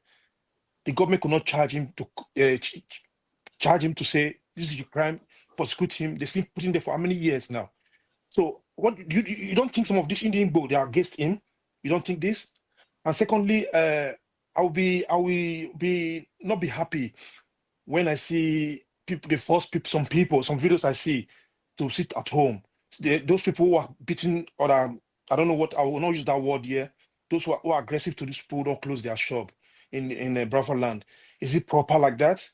Is it by force? to close your shop, or you have to be free. They should be free to choose what they want to do. Is it not wrong to force people to close their shop? That's my question. All right. So nobody is forcing anybody to close shop in Biafra land. Biafra are closing their shop willingly. And if you can also share the video of them responding to Soludo, not just the video of Nigeria agent trying to blackmail what we're doing. Share the video of the Biafra business people, traders responding to Soludo. That is the video you should be addressing. Because there are many videos where people are telling Soludo, come and drag us out of our house now. Why are you not addressing that? That is the real Biafrans, not those that Nigeria hired in order to blackmail me, thinking that when they start beating people in the market, I'm going to run away. No, we know those games. You should be addressing when Biafrans are talking. Biafrans are those who were making video telling Soludo to come with a trailer of key to lock their shops. Those are Biafrans. They are sitting at home willingly because they understand the fight we're fighting. It's just like many of you understand the fight, but the only thing is that you are too little-livered to do what Biafrans are doing today. So when they are doing it, you are concerned. Why are you not worried about people that have been killed in other part of Nigeria? Why is Biafra more interested to you when people are not actually getting killed? Even if those who come to blackmail us by hitting people with a stick and all that, is that more cruel to the people that are getting killed all over part of Nigeria? Why are you not worried about them? Or are they not Nigerians? There are people who give birth to IDP in IDP camp in Benue State, and their children are 19 years old now, living inside IDP state, which means they have been living in IDP camp for more than 19 years. And there is no plan of them going back to their ancestral land. This should be your concern, not Biafra people sitting at home. No, sorry, Rudolph, sorry. Rudolph, sorry, please.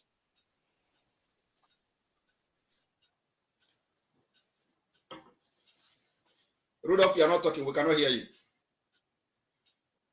If you have had a chance to ask a question, please don't come back into the studio. We want to make room for other people. So I keep removing people who come back again. Please make it one question. We don't have a lot of time. I speak the truth, Ernest. Thank you. Can you hear me? Can you hear me? Yeah, we can hear you. Okay. So, hello, Rudolph. Hello, Simon. Simon, it's a two-part question, but it's going to be in one.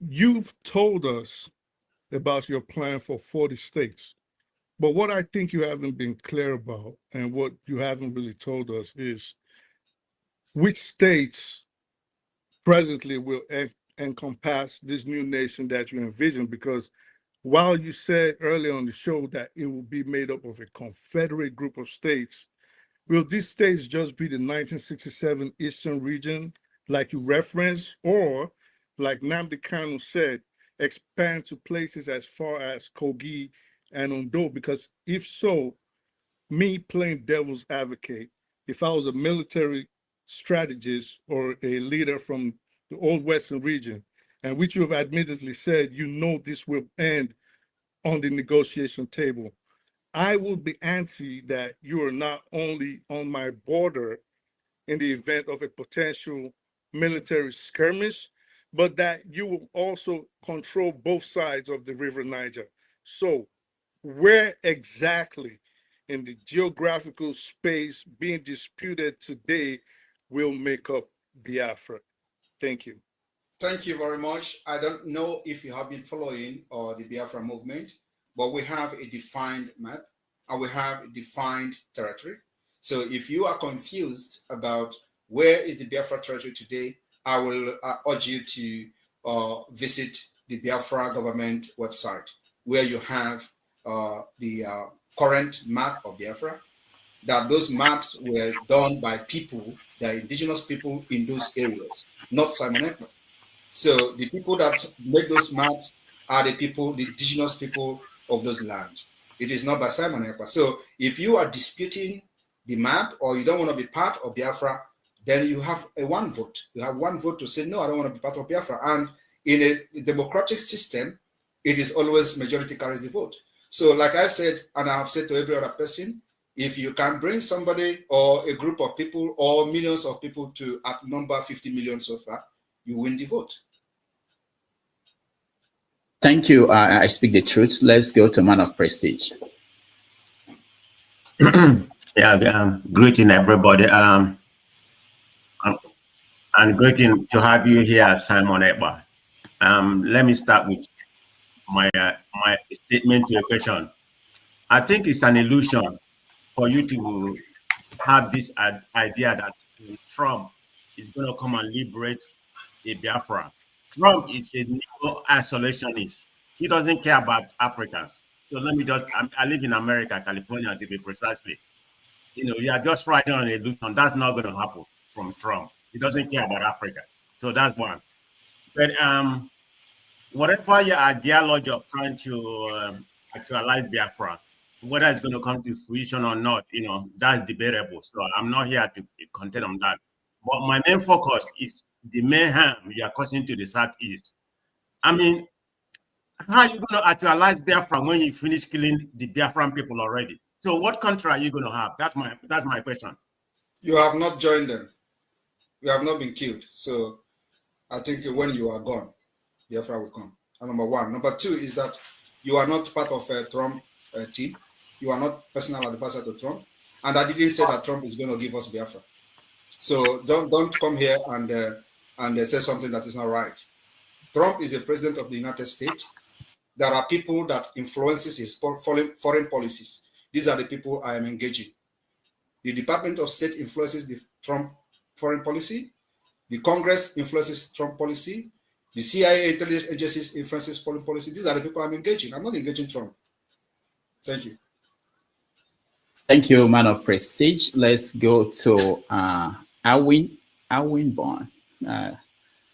I used to know your name. You changed your name. Yeah, thank you.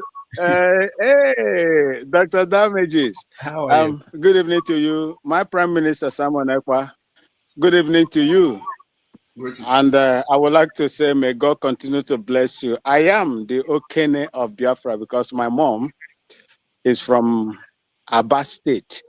She's an Angwa woman. I would like to ask you this, my Prime Minister.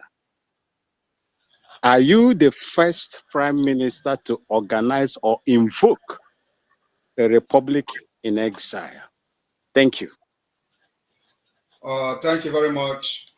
I am not the first Prime Minister of a government in exile, and there are many countries that have regained their independence or restored their independence or sovereign state through a government in exile. So the only thing is that what we are doing today is very different somehow, because a country like Nigeria needed a very drastic measures that we are using.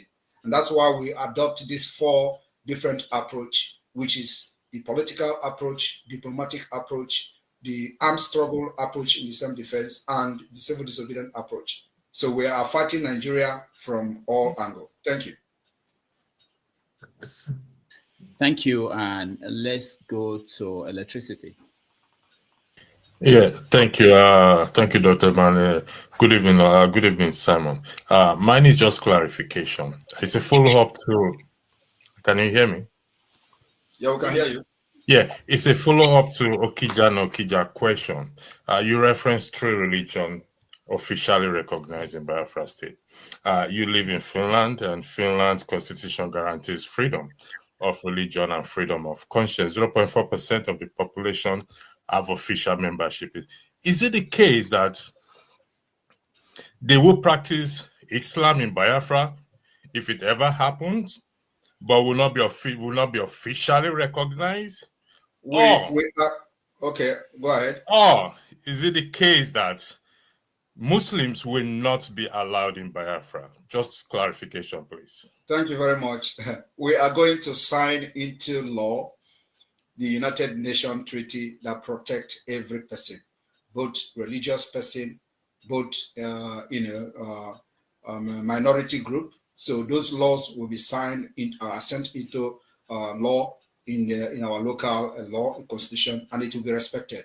So, but what I'm telling you is that the official religion remain Christianity, Jewish, and traditional religion. This is the official that we have in Biafra territory. And just like you go to Saudi Arabia today, you don't go there to question the laws, why very hostile to some certain religion and all that. So we are going to have that in Biafra land, but we are going to respect international law, especially the UN Treaty on the protection of human rights. Thank you. All right. Thank you. Paul, you are next. Thank you. Thank you so much, Mr. Rudolph. Can you hear me? Yes. Okay. Mr. Rudolph, good evening, sir. Mazi Simon Abba, the Prime Minister of Biafra. Thank you. And I greet everyone in the panel. I have two questions to ask you, the Prime Minister, and then I will ask it in one. The sit at home is only being done in 5 eastern part of Nigeria, but as we are told, the Biafra constitutes the old eastern region. So the people from River State, the people from Delta, the people from Calabar, they are not doing sit at home. The people from Kogis, they are not doing sit at home. So I want to know why those people are not doing sit at home. Is it only Igbo people that is Biafra, or I mean, I want you to clarify that. And then the second question I want to ask you. I was listening to you. You made mention of the leader of indigenous people of Biafra, Mazi Nnamdi Kanu, is to call yourself his disciple. I want to know, wouldn't that be so much disrespectful to him when he eventually come out tomorrow? Sorry, what? Say it again. I didn't hear you well. Okay, I say you made mention that that you are still loyal to him, that you are still his disciple. Yes. So I want to ask you, wouldn't that be so much disrespectful to him if he eventually come out tomorrow? And then because the government in Israel, I think, is quite different from the group he's leading. So I want you also to clarify me the difference between IPOB and the government in Israel. Thank you so much. Thank you very much. Let me ask you a question. Is Mazi Nnamdi Kanu agitating for a group or for a country? Mazi Nnamdi Kanu is agitating for the restoration of Biafra. Which what am I agitating for? You're also agitating for an sovereign independent state of Biafra. So, and you think Mazi Nnamdi Kanu will come out and be interested in agitating to restore IPOB as a group? Or so, when Nnamdi Kanu come out, who is going to be a leader? It is not about who is going to be a leader. I think he's going to be very, very proud of how far we have gone, because his admiration, his aspiration and dream did not die. So as a leader that he is, he already is coming with Biafra. I told people that Mazi Nnamdi Kanu will come out in a historic way. Biafra will be the restoration of Biafra. Listen, let me answer you. The restoration of Biafra will be declared, and the document will be generated. Mazi Nnamdi Kanu said severally when he was being asked, when are you going to declare Biafra? He said, people of Biafra have not given him mandate. He was asked again by this Rudolph here that when is he going to start engaging the United States? He responded, which the video I watched in the beginning of this program. He responded that the people have not sent him to go to the United States. Right, Rudolph, if I'm wrong, that was what he said here. So here today, the people of Biafra have given me mandate and given the Biafra government mandate, and he's part of it. So if he come and distance himself, that's a different thing. But for the fact that he's fighting for Biafra, and because of Biafra, he's being incarcerated, I believe he should be proud of how far we have got today within 2 years. Within 2 years, we have been to that America under the mandate of the Biafra people, 50 million people of Biafra given to us. Where for the past 8 years, or before he was granted that interview, I don't know which year was that, but at least he said that the Biafra people have not given him the mandate. And that was the early stage. So today, over 50 million has given us the mandate. And that's why we are engaging the United States officially. That's why we are having this convention officially. That's why dignitaries from around the world will come to Finland for this part. If you don't know that, you know it now. That are going to be dignitaries, they're going to be policymakers that will come to this convention, and it's going to be live. So everybody will see them and know who they are.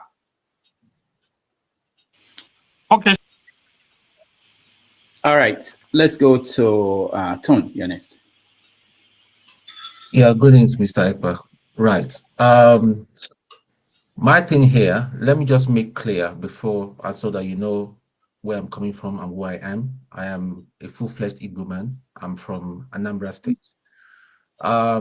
I it kind of worries me when the Biafran movement assumes that everybody that speaks Igbo, that is an Igbo man, agrees with your ideology. First of all, I'd like you to understand, because even during the war, you are not born, young man. You weren't born. A lot of people that are crying IPOB, IPOB, don't even know, they don't even understand the history, the background, what led to the Civil War, what led to the first coup. But then that is another. All I'm just going to appeal to you, with all due respect, is your policies and your utterances are causing a lot of instability and insecurity. People, we have seen videos, and you're denying it that it's the zoo and all that, blah, blah, blah, blah, blah. Your directives are causing people to be attacked when people refuse to abide by this sit down home and all that. They are being attacked, their businesses are being destroyed and all that. And you sit down there to tell me that they are not real IPOB. Let me just say to you, can I respond to you, please? I am not part of your IPOB shenanigans. What I'm for is for the South, the Igbo people to be economically strong so that we will have a voice. And then we talk about whether we want to move or not telling people, talking about violence and all that. You know nothing about the military. You've got no military training. You've got no military training. You've got nobody. Listen, nobody voted you as a prime minister. Some group of people came together and gave you the title. The title of prime minister is inconsequential. The most important thing is releasing that young man that has been kidnapped, because your utterances is not helping out. These people are going to hold him, and they probably might kill him. Let's tell ourselves the truth, my brother. You're not asking. That's all I just wanted. What is the question? What is the question? The question is, my question is, when are you going to stop your directive and asking young men to go to their early graves? It is not right. When you don't buy, because you know having book by your side does not make you educated. It is not right, Mr. Ekpa. It is not right, with all due respect. You sit down there in Finland, you're directing them to go to their early grave. That is wrong. You never buy now. All right. Thank you, Ton. Kene, you're next. He come here with books as if he's educated. He's an idiot. The Prime Minister of Biafra land. I greet you, my brother. Welcome here once again. Last time you were here, I asked a question strictly on your plans on how to secure our people, especially the lives and properties of the Biafran people. And your response was very marvelous. And I've seen the result of what the ESN under your leadership is doing in our land. Thank you once again. Biafra Liberation Army. Yes, Biafra Liberation Army. Sorry. Mata Bieile.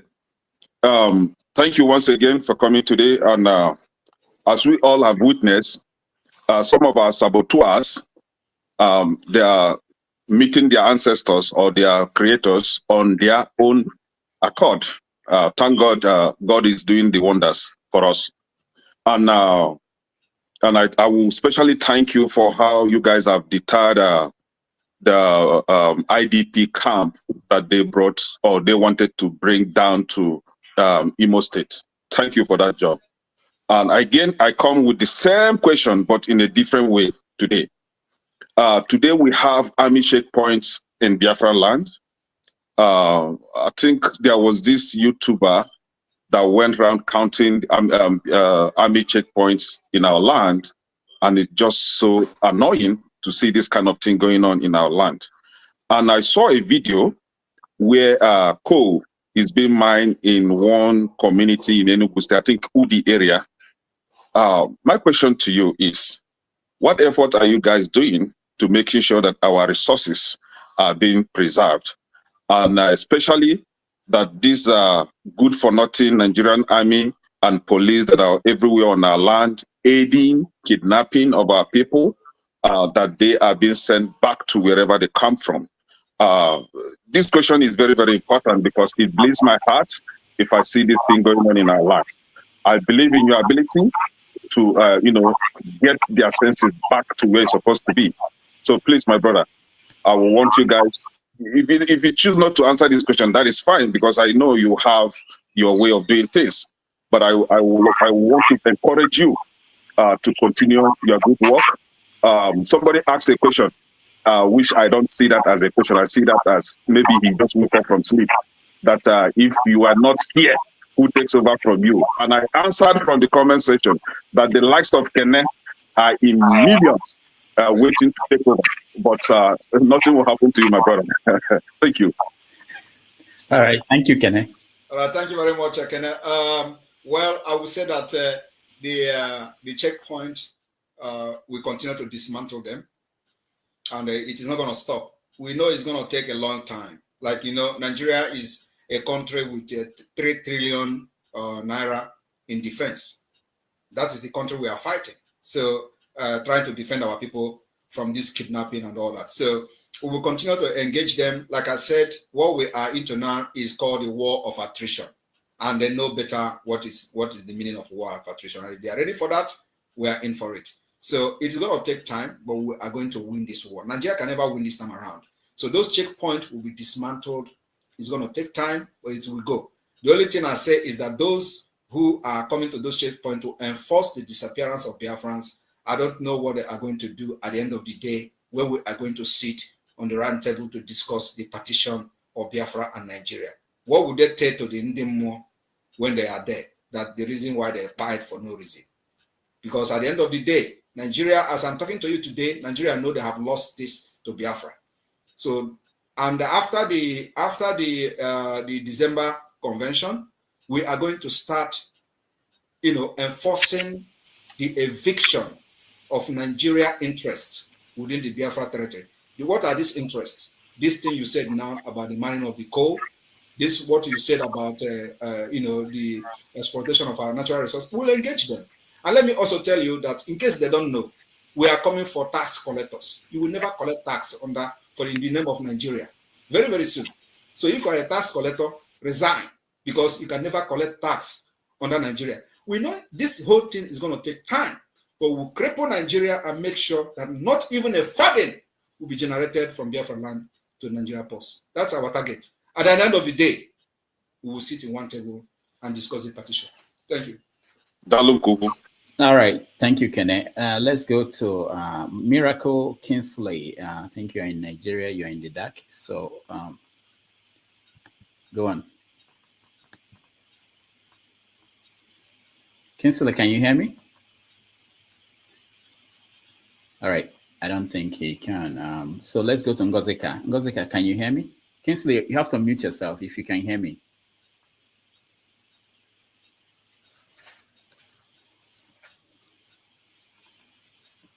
Okay, Kingsley can't figure that out. For now, let's go to iconography. You're next. Okay, can you hear me? Yeah, go ahead. All right. So I was going to ask you a question about the timeline aspect, but I think I should leave that first. Speak up. We keep hearing about the 50 million people that voted. Okay. And like that. So the 50 million people, and what I would like to ask is, this thing I want to ask for now will give credence to the numbers that are being called. Can we get like some things that show how the election went? So an electoral map that shows the different areas where the votes came from that the 50 million votes came from, the spread of how the registration happened, because I don't think you just allowed anybody to vote. It was that you confirmed who they were before they were eligible to vote. So the 50 million votes that you're talking about, where did they come from? How did they spread across the eastern region? Where are the people? Who are the people? Or let me say the demographic of people that. All right. Thank you. All right. Thank you very much. Thank you. Thank you. The Biafra government officials will make that particular information public during the convention. But I tell you that we have everything documented, just as you see them voting on the videos we have released so far. Every county is voting.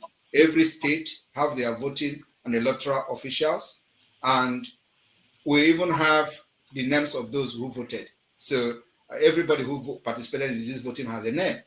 So it is not just coming to ask where they vote and all that. Everything is well documented, and the voting is still ongoing as I speak. It will end on the 28th of this month. And during the convention, we are going to live stream the result of the voting, which we don't know yet how many at the end of the day. So everything will be made open in Finland. And if you doubt the result, you conduct your own. Thank you. Thank you. Ngozika, go ahead. Good evening, Dr. Damages. Good evening to our guest. I do not have questions for him. I just want to make I want to refute something he said. Mr. Ekpa said that the people in Biafra land, that is the southeast, willingly lock their shops on Monday. That's a lie from the pit of hell. I live in the southeast. People are not locking their shops out of solidarity, Mr. Ekpa. They are doing it out of fear. The fear instilled by your people. Stop lying. That is all I came to see. Okay, I don't know who is lying. I am not there, but I have seen videos of people challenging Soludo that he should come and drag them out of their houses. So you are just one person there who is a one Nigeria. So it's a normal thing for you to come here and talk. But we have seen videos of Biafrans that are business people who are actually closing their shops, and they are challenging the governor to come and drag them out. They even went ahead and told the governor that if he's coming to lock their shop, he should come with a trailer load of key. So are you more Biafran than them? Thank you. And of course, I'm not surprised that people like you will come here with a Nigerian mentality. When we are struggling to save you from the evil entity called Nigeria, you come here to talk rubbish. All right. Otakago, you're next. Sorry. Thank you very much. Can you hear me? Yes. All right. Good evening, Dr. Damages, and then good evening to Mr. Ekman. My question is, I mean, somebody raised it earlier. So somebody asked you about previous promises that were made that have not been fulfilled. And you said that you've kept all your promises. But I want to draw two in particular to your attention. So about 2 years ago, you made a tweet asking for 50 people who donate $10,000 each. And then that if they do that, then within the next 6 months, we'll see Biafra. And it's been 2 years now. So I guess my question is more, is it that you've not gotten the 50 people, or they didn't donate, or that promise has not been? Did you donate? Then you went ahead to also talk about a match between Biafra and Ambazonia that would happen soon. And it's been about 2 or 3 years and we haven't seen it yet also. So, I mean, clearly, if we follow this, it means that you've really not been keeping the promises that you've been talking about. And then going on to this war of attrition. Can I address it before you make me No, let forget? me finish. When I finish, then you have all the time to address me. Then this war of attrition that you're talking about. All right, Dr. Damage, let me address him. First of all, he talked about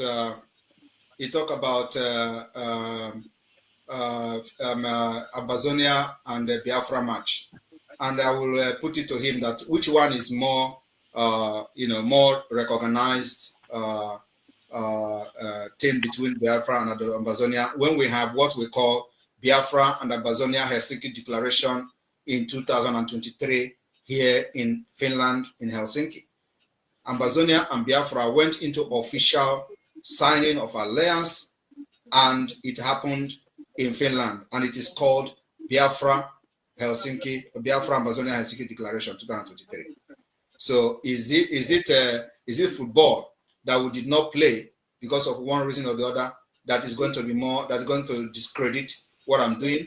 And then also he talked about what is the other thing he said that did not happen? What is it again? Can somebody remind me? Because that's why I want them to put these questions one after the other. Yeah, I think he was talking about I don't know, coin, or I'm not sure. I was trying to control. You see, that is the point. That is the point, because I want to address that as well. Yeah. But anyway, so the point is that every promise I have made, I have all fulfilled all of them, and even better. I remember now. He talked about the money, that 10,000. Okay. So I wanted to ask him a question. if he actually paid 10,000 to me, because that is only when he will have the legitimacy to ask and inquire about what I did with his 10,000. But if he did not pay me 10,000, I will not answer that because it is irrelevant. Those who are in the studio, if you want to just find one question, one of the best questions you have, so that we don't have to remove you. Divine Ebube, you're next.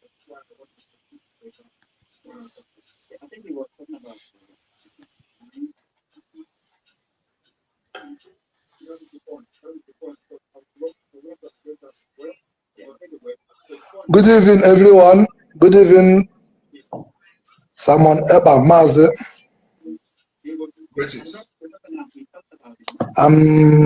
At the first time when all this was happening, I was not supporting Biafra, but at the time, I sat down and watched. I see that your work is fine. You are doing a great job. I must commend you for that. And I believe that your work will be done. Biafra will come. I want to use this opportunity to tell you that we need to close every political party secretary in Biafra land. Because I believe in your work, I believe in your action. We need to close every political secretariat in Biafra land to show them that we don't want that their policies, that's their dirty policies, terrorist policies. We don't need it in Biafra land, and that will be okay for us before December 22, December 2nd, the declaration of Biafra. All right, thank you, Divine. Thank you very much. Of course, it is part of the delegitimization of Nigeria that we are doing. So at a point, it is a step-by-step thing. So we are. You think that at this stage where we are now, that election is going to be holding, Nigeria will conduct election in Biafra land? It's not possible. We will give them chase of their life at the end of the day. And there was a question somebody asked about sit at home. Why is sit at home is not in other part of Biafra? It is not only sit at home that is not in other part of Biafra. Also, the armed resistance is not yet open in other part of Biafra for a reason. The reason is one, the resource reason. Two is that we want to start liberating Biafra from a particular place. So, and the place we choose to start liberating Biafra is in the hinterland. So now, if you watch what is happening, we have actually almost liberated the Biafra from the hinterland. We have the Biafra government is completely in charge of the hinterland, and that's why the governors are crying. And so, if you follow what Sowore said just recently, you understand that practically the Southeast have actually left Nigeria. It's part of this particular. Can I ask a question? Let me ask only one question. After the declaration of Biafra, what is next? How do you think this will be? Will this lead to war? No, we are already at war. The only thing you'll be asking is that what kind of war are we fighting? Are you not seeing that there is bombardment in Biafra land? There is a Tokuno jet bombing people, bombing villages. We are already at war. The only thing is that we are defending and resisting them. So it is going to continue like that. After the declaration of Biafra, what we intend to do is to use the documents that we're going to generate from this convention to pursue the diplomatic and political means of the recognition of Biafra as an independent state. And it is going to be everything is going to be working together. As we are pursuing the recognition of Biafra, we are also trying to evict and delegitimize Nigeria within Biafra territory. That's how this freedom is going to come. Thank you. All right. Victoria, welcome from California. Thank you. Namokonkwa. On board. On board. What I got to say is about 98% of whoever has come in this please, my fellow panelists, you know me, I don't follow nothing, but I will hit around and get it. I salute all of you. Other than Kene, nobody has said or asked, what do I do to get this done? Come on. The only thing I'm going to say is this. Take it as a question or anything. I told you, my prime minister, there is no name under the earth that can qualify you. I told you that. So, I'm saying,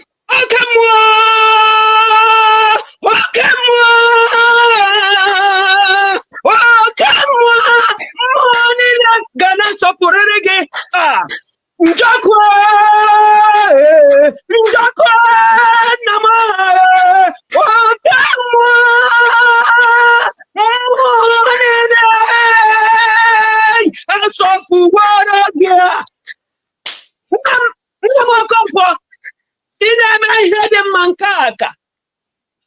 Oge jiri nke iji jiri gawa Chineke n'onwe ya jiri gawa. Ekele m. Thank you, Mbori in California. Let's go to Mazi Prince, also in California. Yeah, Dr. Damages and Mazi Simon Ekpa, you know, I don't know about that Prime Minister of a thing. However, with no disrespect, how come the Monday sit at home, you know, that is ongoing in most part of the East is not happening in your village in Ebonyi State? And that's my question, please. Charity begins at home. Thank you. Anybody that's told you that there's no sit at home in Ebonyi State, the person is lying. And those propaganda doesn't move us again. The entire Southeast, as Nigeria call it, is under lockdown. No place that is not observing it. And just for you to know, I am from India. All right. Thank you. Let's go to... I'm only helping Biafrans to get their freedom. I'm from India. If that is gonna be enough. Let's go to Becky. Becky, you're next.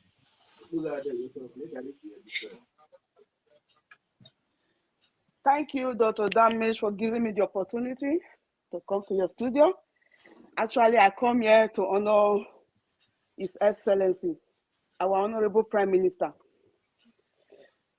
What really triggered me to come up here, our Prime Minister, thank you for everything you are doing for us.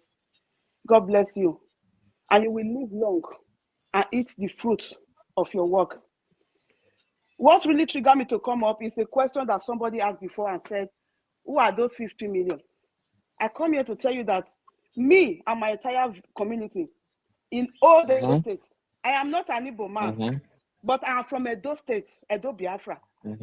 I am an Edo, I am born in, I am a Biafra, but from old Edo State, which is now Eden State. Me and my entire community, we voted for the referendum of Biafra. A lot of kingsmen in the Edo, a lot of Enoge, they were very pleased. Even the time they were uploading picture, they sent their picture.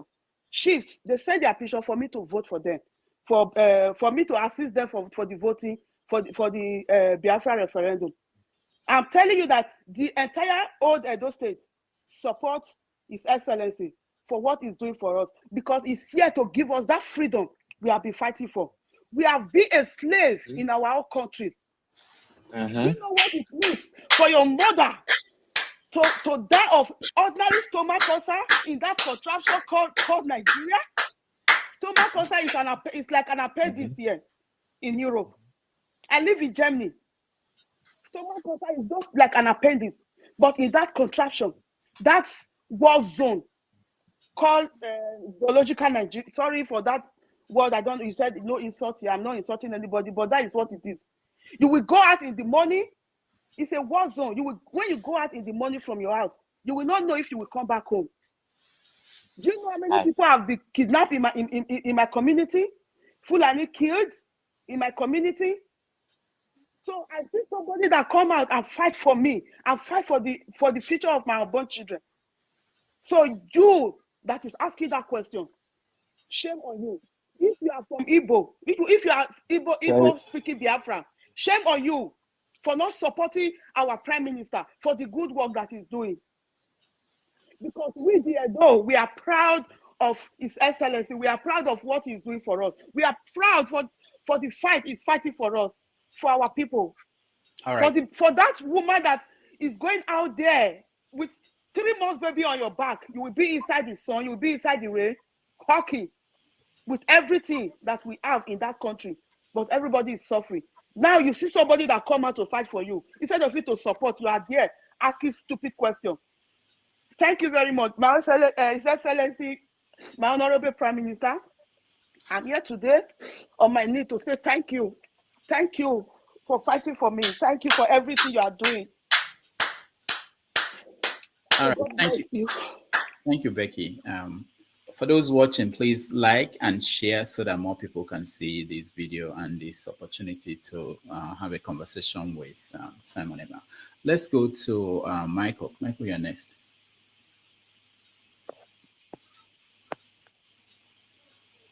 Michael, can you hear me? Okay.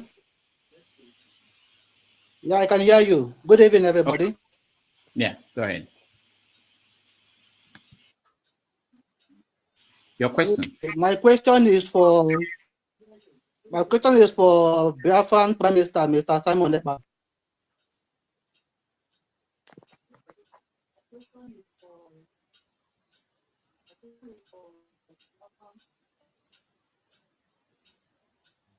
Go ahead. Go ahead, Michael. All right, let's skip Michael. I think he's... Michael, can you hear me? I can hear you. All right, we skip Michael. Let's go to Agolo Nwa Henry. You're next. Okay. Good evening, Dr. Rudolph. Am I coming out clear? Okay. Good evening, my Prime Minister, His Excellency, Mazi Simon Ekpa. I called into the program not for any question, but a testimonial of what is going on and how it is. First of all, coming out is something, that's why I and Dr. Rudolph had a little off and on. I'm calling from the homeland and from Biafra land precisely, and I can tell you that it is testimonial of what's going on. Before the arrival, for those of you, because most of you saying this, most of you based in America, you based in USA, you based in Europe, you're not in the homeland. But I will tell you this for free today that EML, Edeji Benwe, and that thing is what I'm here to tell you. Understand? Before the emergence of PM, we know how the zoo, then we know how here has been. We know how the zoo has been. And since the existence of PM, who can testify how the zoo has been, which is of good. I'll use the answers as an example because most of you may not experience answers, but you heard and watch of it. Now, what caused answers? Military and a young boy in a white Hilux, in a white Lexus. Now that caused answers, and during answer protest, which is a civil demonstration, youths were gone down. You understand? And up to today, justice for them is of nowhere. All these things are happening in the homeland. We know how youths are going down on a daily basis. And now that Prime Minister has emerged, I can tell you this for free that of this axis is very cool. Of this axis is very cool, not like before anymore. And kudos to him and his team and what he's doing. Kudos to the Biafran Army. I'm going to say that because I am calling direct from the homeland, and I'll tell you that we are feeling it. We know how everything is. We know how bad it is. We know how everything from checkpoint to checkpoint. I will tell you for free, when I and my friend were driving just for nothing, we were, like, should I call it, because that thing is an illegal kidnap. It's not, it's an illegal arrest. That thing is something else. We are taken from one ISO to another to Upo division, where we were collected money for free for something we will not do. For example, that's Nigeria for you. So whatever our Prime Minister is doing, kudos to him and every other Igbo person or every other reasonable person. You can see North, for example. The North has gone. Here where we are, the North are coming out from the North to this side, the young ones. I got the opportunity to interview one of them. I asked what brought you to this side. He said the parents asked him to leave, that the elderly ones are asking the young ones to leave. And I asked him why, and I know why, but I'm asking him to confirm what's going on. it now seems that they are running out. It means that the Boko Haram have taken out the north and the youth cannot stand it anymore. The older ones are asking them to leave, and truly they are leaving. But we, in our own ground, we are standing firm. And I want to tell each and every of us to support His Excellency now, because now we have the key. I don't know, after saying this now, I don't know how it's going to be, but now we have the key. We have the key now. Support him financially and every support that he needs. Let's push this now for human betterment. Thank you. Kudos. All right, thank you, Agolo. Let's go to Tobias. Please, your question, sir. We are running out of time. He has spent over 2 hours. We agreed on 2 hours. So just go straight to your question. Tobias, you're next. Yeah, Dr. Damage, good evening, everybody. Good evening, Prime Minister Simon Ekpa. Greetings. Yeah, I just have few questions to ask. Because, one question. Why few? One question, please. Okay, just one question. Yeah, just find the best. Okay, Mr. Simon Ekpa, the Prime Minister, is actually doing a good job. Attention is coming to the East. And definitely with the level of things and the way things are going, we're going to see resistance come to the East. What will happen if it gets to the level where our people are being attacked outside the East? And what will happen if this attack is being brought to the East to attack the people? How are you forming our defense for the people at home? The defense is a security issue that I will not defend. I will not explain here, but we are ready to defend our people. And let me tell you that the war is actually happening already. You can see that the killing of our people outside Biafra land did not start today. It was what led to the war in the 60s. And after election last year, our people were killed in Lagos and other parts of Nigeria. So it is not a new thing to us. The only thing I will advise our people outside Nigeria, outside the Biafra land, is to know how to defend themselves when the time comes. But you see, Biafra land, I will seal it. Anybody that crosses there will never leave when the time comes. I'm telling you the fact. Biafra will be protected. We will seal Biafra land. And let me just keep it here. But yes, we are already in that war with them, and we will defend our land to the last drop of our blood. No, Tobias, we can't get it 2 questions. Let's go to Emma. Emma, welcome. Thank you, Dr. Rudolph. Thank you, Mazi. I am in U.S. Army for 10 years now. So I'm from Anambra State, live in California. I have been seeing things happening in Biafra land, like Fulani terrorists, how they invade the farms, and all the atrocities they are doing. So based on like let's say 5 Eastern governors, I believe that the reason why most of them, like people like Soludo, people are not paying too much attention to him, is because they are failing the people. They are not delivering according to their promises. So now I feel like what will make our people not to be divided, but to come together and support you so much will be if you find a means to provide some level of great values in terms of, and I believe it's super easy. For instance, if the diaspora, they contribute, let's say, $10, $500, $1,000, we raise such a money, build a technological school in terms of, I'm I know that no kind of well. So, but there are other things besides Elwell in terms of technologies, because I want to use Israel as an example. Israel today, because they are highly technological, highly scientific, and they build their own people in terms of education, in terms of technology, with the back of US. They are small nation in Middle East, but they are dismantling every challenge on their path, including Iran and everything. So I am looking at the war of, let's say now, I know that the war of attribution, just as you said, is good, is great, because the Fulani terrorists, they want to Islamize Nigeria. That one's for sure. And they are doing all kinds of atrocities. So now, if there is a way, since our people are suffering, if there's a way for diaspora contribute money, like, you know, maybe in terms of agriculture, scientifically raise a kind of a All right, support or Emma, can you round up, please? okay.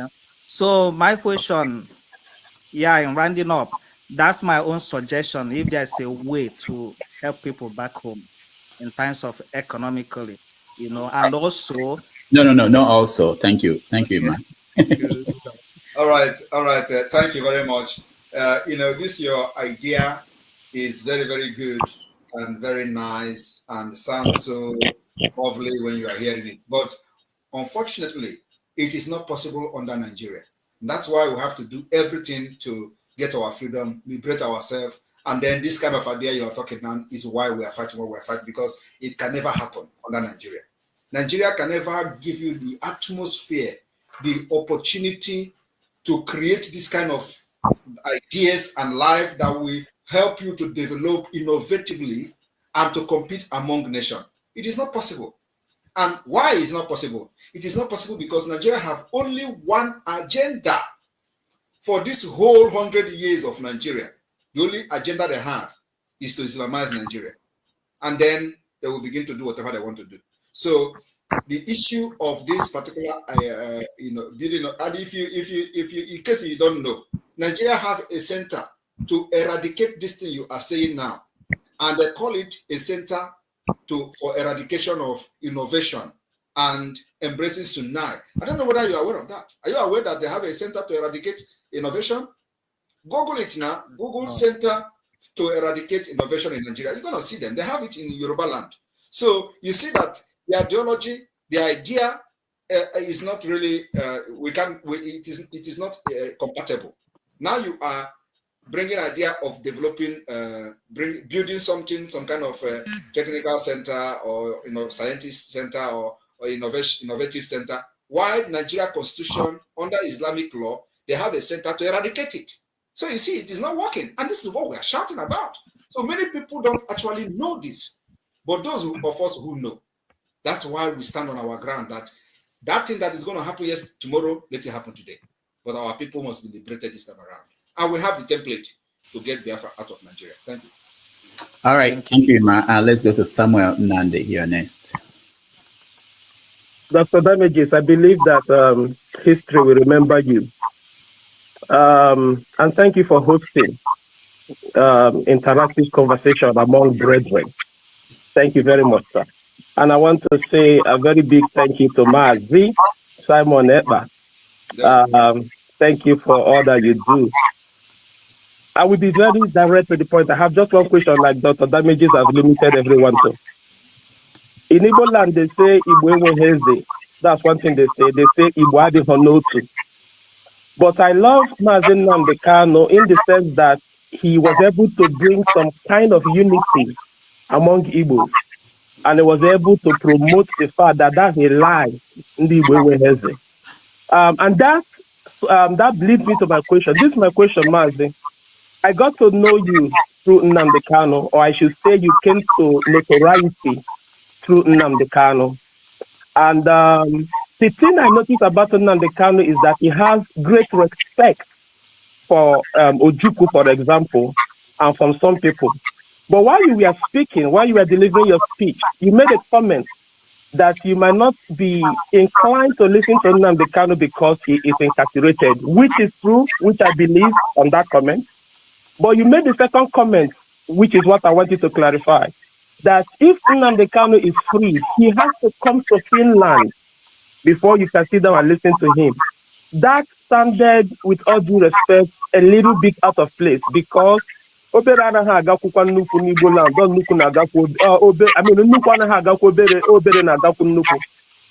you had said that you guys will meet at a central place, United States, somewhere, just somewhere central, that would have sounded a little bit like someone who almost did there ahead of him. But to say that Nogademi is in Finland, there are many Igbo people that will not go well to their hearing. How do you clarify that? I want you to clarify that. That's my question. All right, thank you very much. You will never understand. And it is not everything I will explain here for you. And I'm not here to entice everybody with my speeches. Take those what are good that I have made and remove those that you feel are not good. Take the good part of me and throw away the bad part of me. But the reason I made that comment, those who are in the spirit will understand me. And I'm not making it for people to love me, but that is a fact. We are fighting a demonic state, a state that is ready to destroy anything and anyone in order to maintain the status quo. So I know what I'm saying, and I know why I said such thing, and I cannot explain it here for you to be happy with me. But if there are other things I'm doing that you're happy with, I believe that should be well with you. But one thing you should also know is that what you don't know is bigger than you. All right, thank you. Let's go to Uchechukwu Nwa Jesus. Good evening, Dr. Damages. Good evening, my Prime Minister. Greetings. I salute you. Oh God, I salute you. I'm saying that I am in the homeland. Somebody asked, what about that? How many people? How do you know people that voted? The people, I participated in the organizing people to vote. The people that voted, they have name, they have their home, they have their villages and everything. And a lot of people are willing today. People are rushing to be voted. So any person that is asking that question is making a mistake. And if you stay in London, you will only know about London. You don't know what we that are here are passing through. So my question now is, my Prime Minister, it was since 2021 we got to know each other. Even if you check your mail, you will still see my mails to you. And we have been following this together while I was in Lagos and all the other places. My question is now, we are going to declare on the 2nd, we that are on the ground, where and how are we going to lift our flags so that people will know that something has happened here? So that those people who are there thinking that nothing is happening here, will know that we are actually on the ground. God bless you, sir. Thank you very much for that. And it is good. I was actually expecting that everybody that is going to come here will be Damages group, you know. So I'm surprised to see people that are part of what we're doing. Honestly, I was not expecting anybody to come here, you know, to support or confirm what I'm saying. But I was just expecting that this is a platform for one Nigerianist. This is a platform for people who have a different ideology and ideas from what we're doing. So, but it's good to see some of you here. And I would like that we can have this particular discussion again after today. So Rudolph, take note of that, you know, because it is very imperative that as we approach all these people that have issues with me or with Biafra, they should come. And they don't need to believe me, but at least they'll hear my part of the story instead of hearing from the third party and all this hearsay and all that. So, yes, the Biafra government in the homeland, which is called the de facto government, will be communicated. The entire leadership of the government, of the state government, will be communicated on what to do and how to do that. So those who are part of the government will be informed and communicated on what to do and when and how. So those instructions will come from the internal memo. Thank you. Bless you. All right, thank you so much. Rudolph, you mute yourself. Thank you, Uchechukwu. Let's hear from Prince Sike. Mr. Rudolph, I thank you for hosting our Prime Minister. Our Prime Minister, I once again I want to say I appreciate you for standing before the world to clarify some things that one Nigerians have been trying to a kind of make people not to understand. Uh, I I just came online because of one thing. One of the things that made me to come online was when somebody was asking you who voted you. So I came in here to let everybody know that we the Biafrans voted you as the prime minister. So you are our prime minister, and that is the job you are doing. So once again, I want to appreciate you, but I will also end it with a question for the whole world to hear. There is one thing you always say when you started. You always told us that you know when Biafra will come. And this thing always a kind of, I believe a lot of people don't understand. But right now, the whole world can see that Biafra is here. We want to appreciate you, Prime Minister, and we say, may the good Lord continue to keep you. Thank you so much. We thank you. Thank you. Thank you very much. And let me also make some comment based on what you said. And yes, I just want to inform Biafrans that my Prime Minister of Biafra today is going to be, this government will be dissolved. Immediately we start getting recognition from the international community. And then we'll start the preparation for the transitional government. That is the reason we have the de facto government functional. The structure is already in place.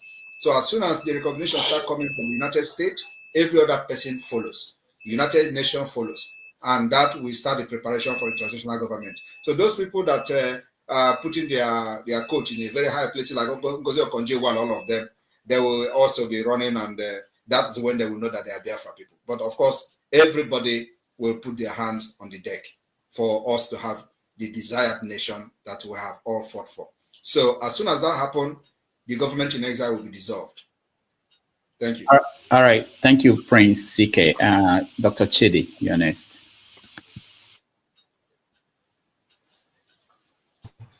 Thank you, Rudolph. How are you, Simon?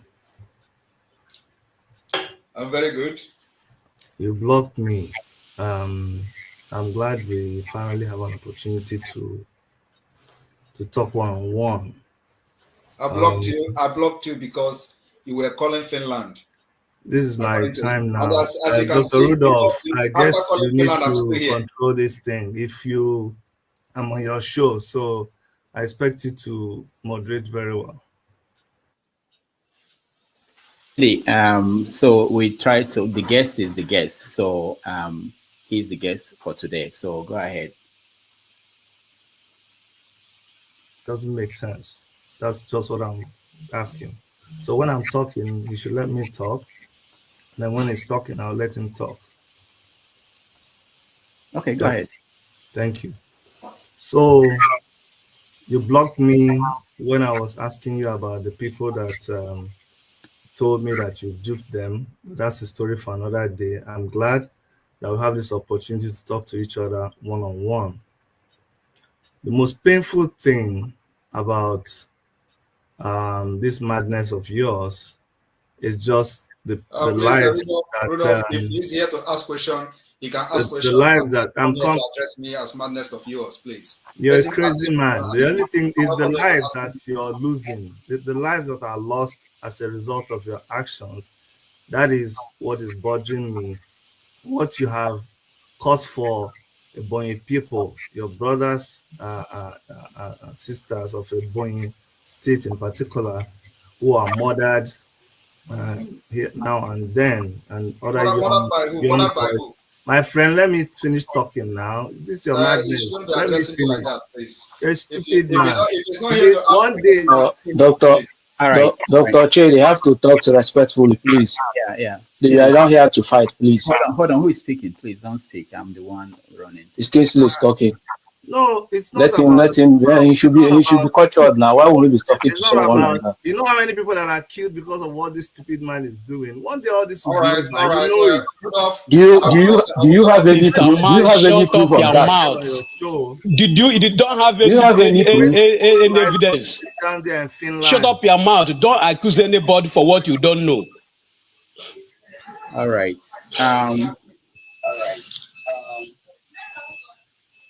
I'm sorry, guys. This is not good. I don't entertain people who are not moderating, trying to help the moderator. If we have a guest and we want to respect our guest, whatever you think about him, and there are some languages we don't encourage. You can ask your question, any question you want, but you don't have to use words like stupid, and it's not acceptable. Not on this platform. I know that in the past people have.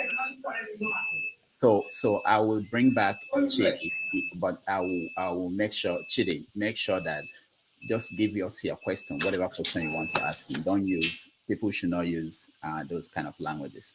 But before I bring back Chidi, let me go to Annie Zubike. You're next.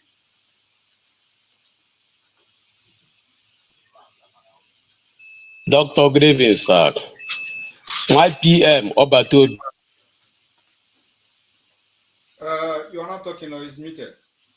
Yeah, Annie, we can hear you. Dr. Grievous, sir. Oh, My okay. PM, Grievous, sir. I salute you. Waiting. I from homeland, Ebony State. Oshago precisely, Umuzakambo. All of us are here what he is doing, and we are appreciating you very well. Don't mind whatever they say.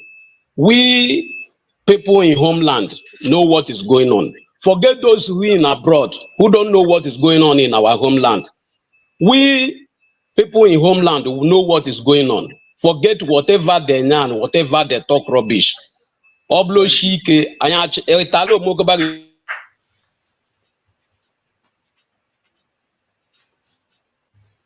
Thank you very much. Thank you very much. Education. All right, Annie, thank you so much. Let's go to Revolution.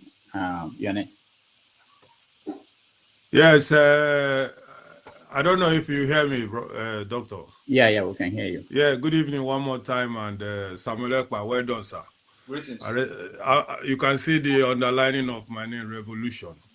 I always support anybody who is trying to help Nigeria, because that country has been brought to nonsense. People are just fooling themselves. And I want to say I'll be in Finland on the 2nd of December. I live in Sweden here. So anybody supporting anything that will bring sanity into that country, I'm behind you, and you can see. Great. You can look at it very well. It's not just talking. So I was just listening, but today you have cleared so many things. I know some people are saying sit at home is causing this and that, but there's no freedom without bloodshed. Yes. Thank you, brother. Thank you very much. All right. Thank you, Revolution. I'll go back to Chidi. So Chidi, Dr. Chidi, please go straight to your question. My brother, the reason why I came on is because I don't even know, out of respect for you, Rudolph, because I invited Simon to my platform.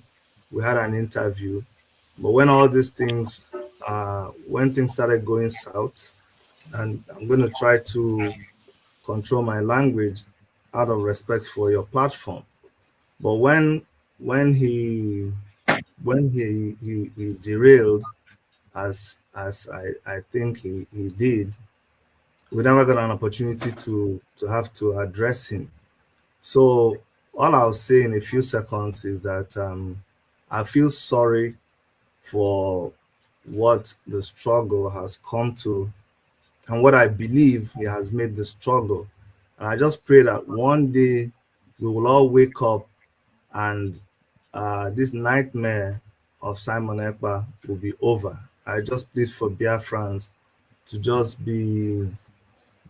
It's a very sorrowful thing. It's a very mournful thing with Mazi Nnamdi Kanu in prison. A lot of our people dying every day.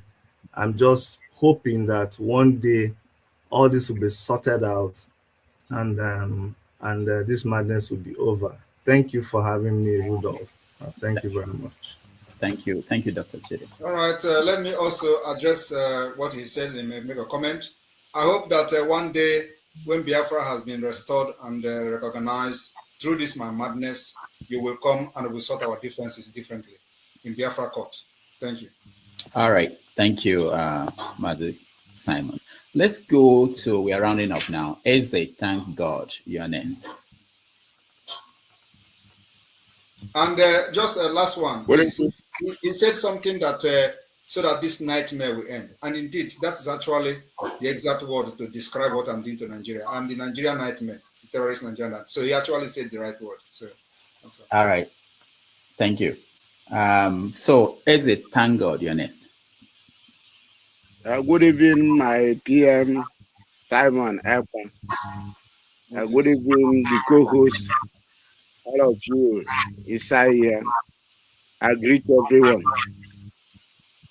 Honestly, I came in to appreciate the good work my PM is doing. I am here in the hinterland of Biafra.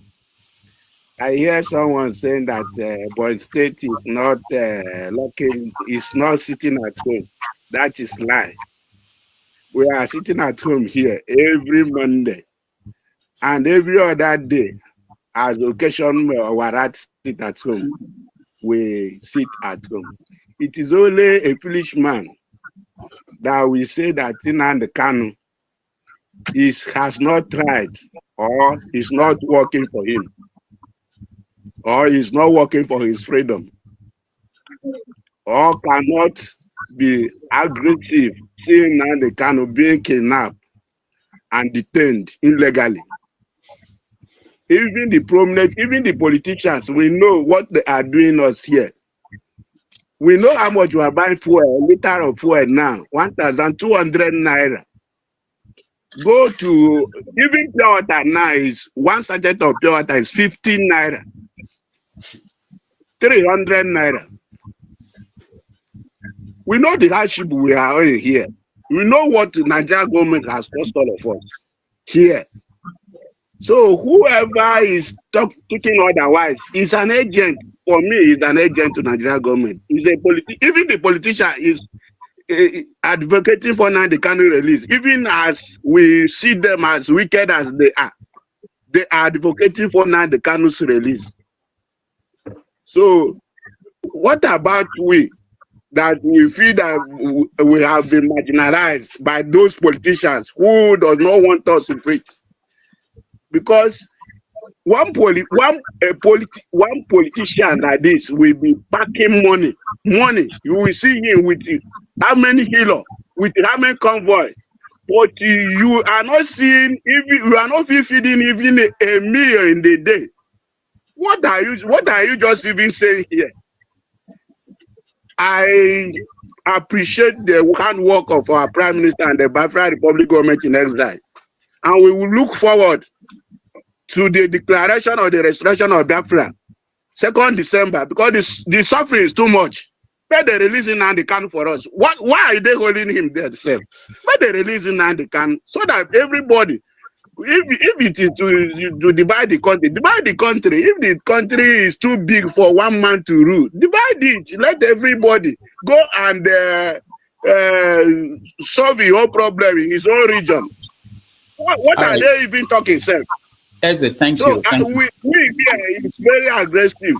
I just came in to thank Prime Minister, the government, our Republic government in exile. Kudos to them. Let them carry on. Because the suffering is too much. We want them to release Nnamdi Kanu.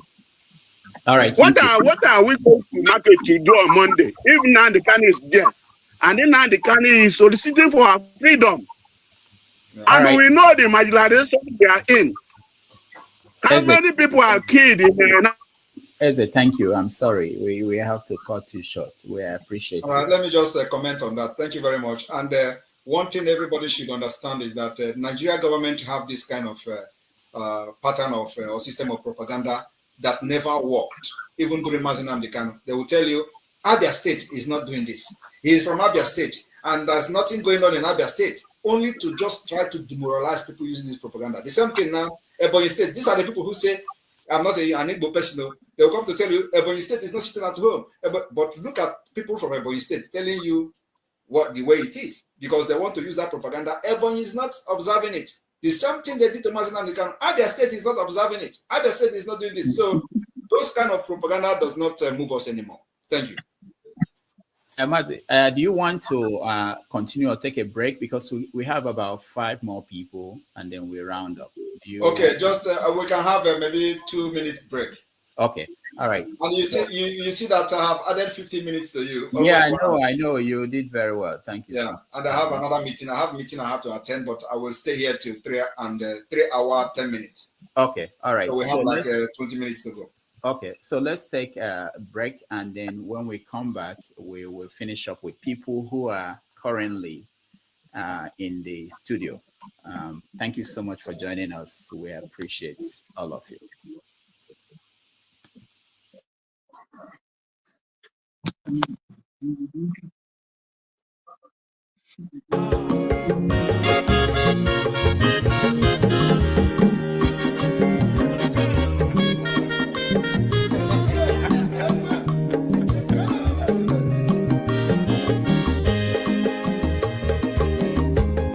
When your mazolo bio, akwa mazolo bio, Max, if you have you go kwanumo no fube nazo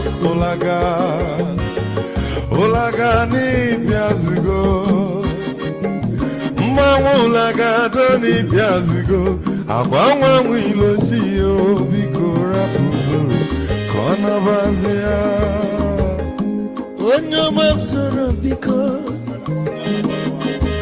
abamba wazara dasari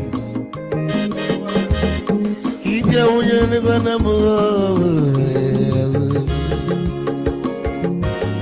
ulaga dori byazigo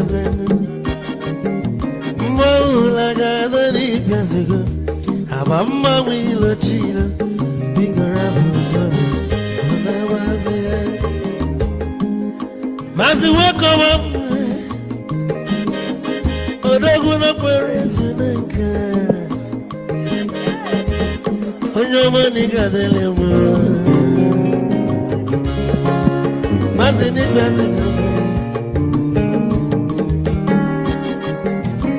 ibu go wuti baladi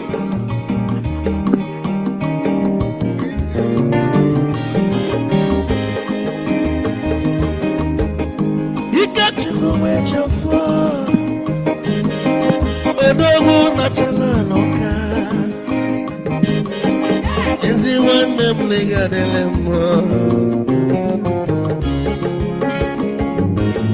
Olaga doni bezigo Olaga doni bezigo Amama wilo chilo Bigora muzo Anabaze Te Onyama zorode Amama wazorode Sorry Ibya muyano kwa namo Ofube Naru Olaga doni bezigo Nazaboy Olaga doni bezigo Amama wilo chilo Bigora puzoro Anabaze Edobu kenenu bikechoko Ama kwa mnika bugodia Oligwe kwelo Ikecho mabele bege Hey, you won!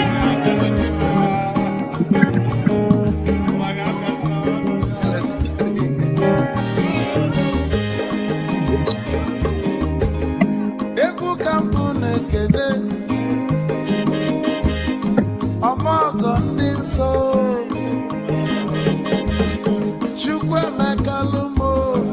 chukwu n'ịgaji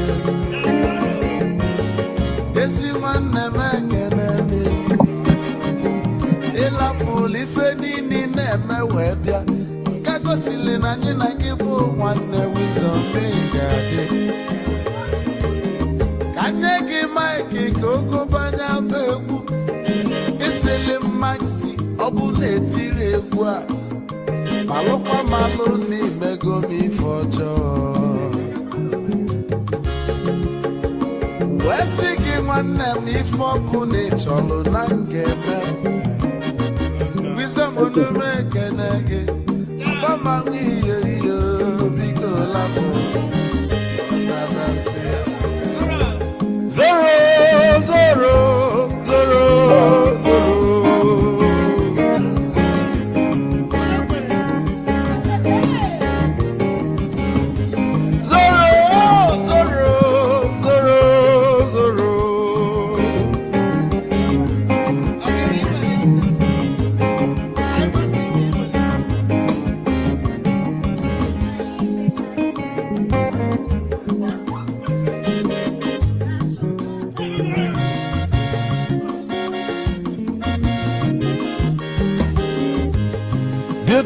Joy na bugwu Awụsa Sokoto Ujembe Nwilo anụ solo onwe enwe ma n'ọfịa na-ara onye nwụrụ ozuru ike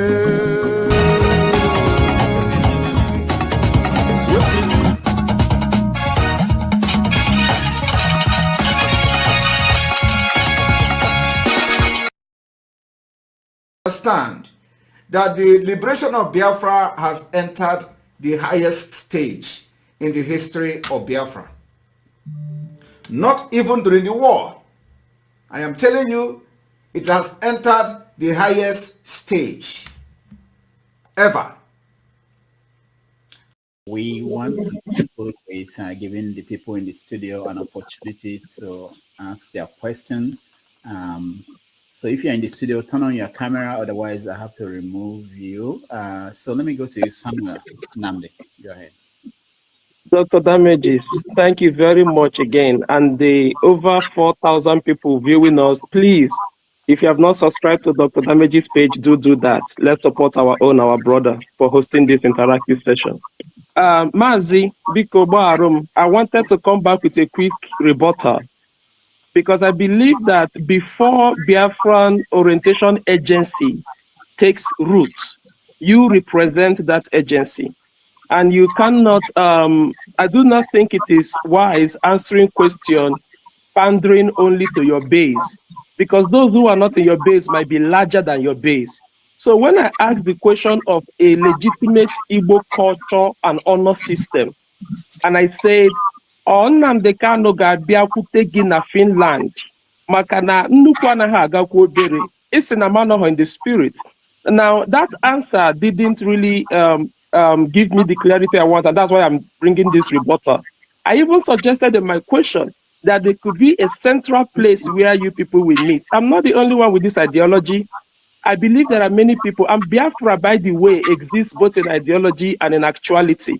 So how do you appeal to people with different ideology as your orientation agency to get us involved? Because there were many people, like I said, I didn't know you, if not for Nnamdi Kanu.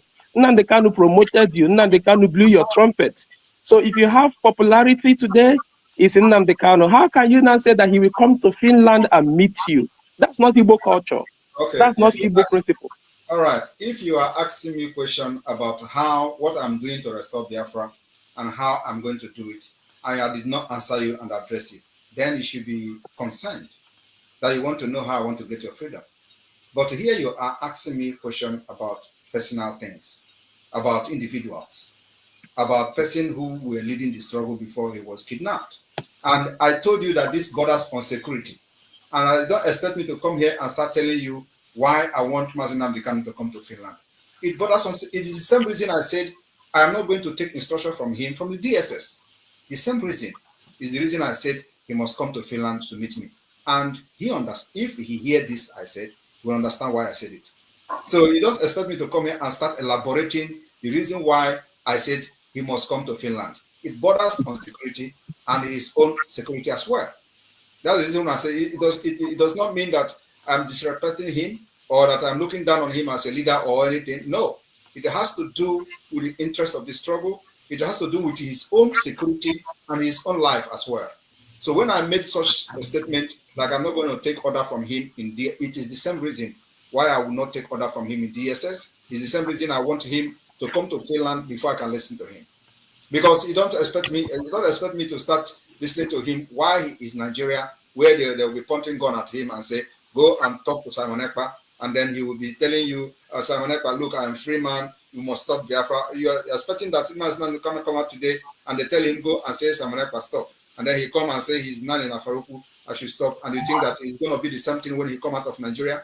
The answer is no. So I'm not going to start elaborating this. Like I said, people who understand me when I said I will not take order from him in DSS custody, they understand why I say he must come to Finland. All right. Thank you. Thank you, Samuel. Adeniyi, you're next. Yeah.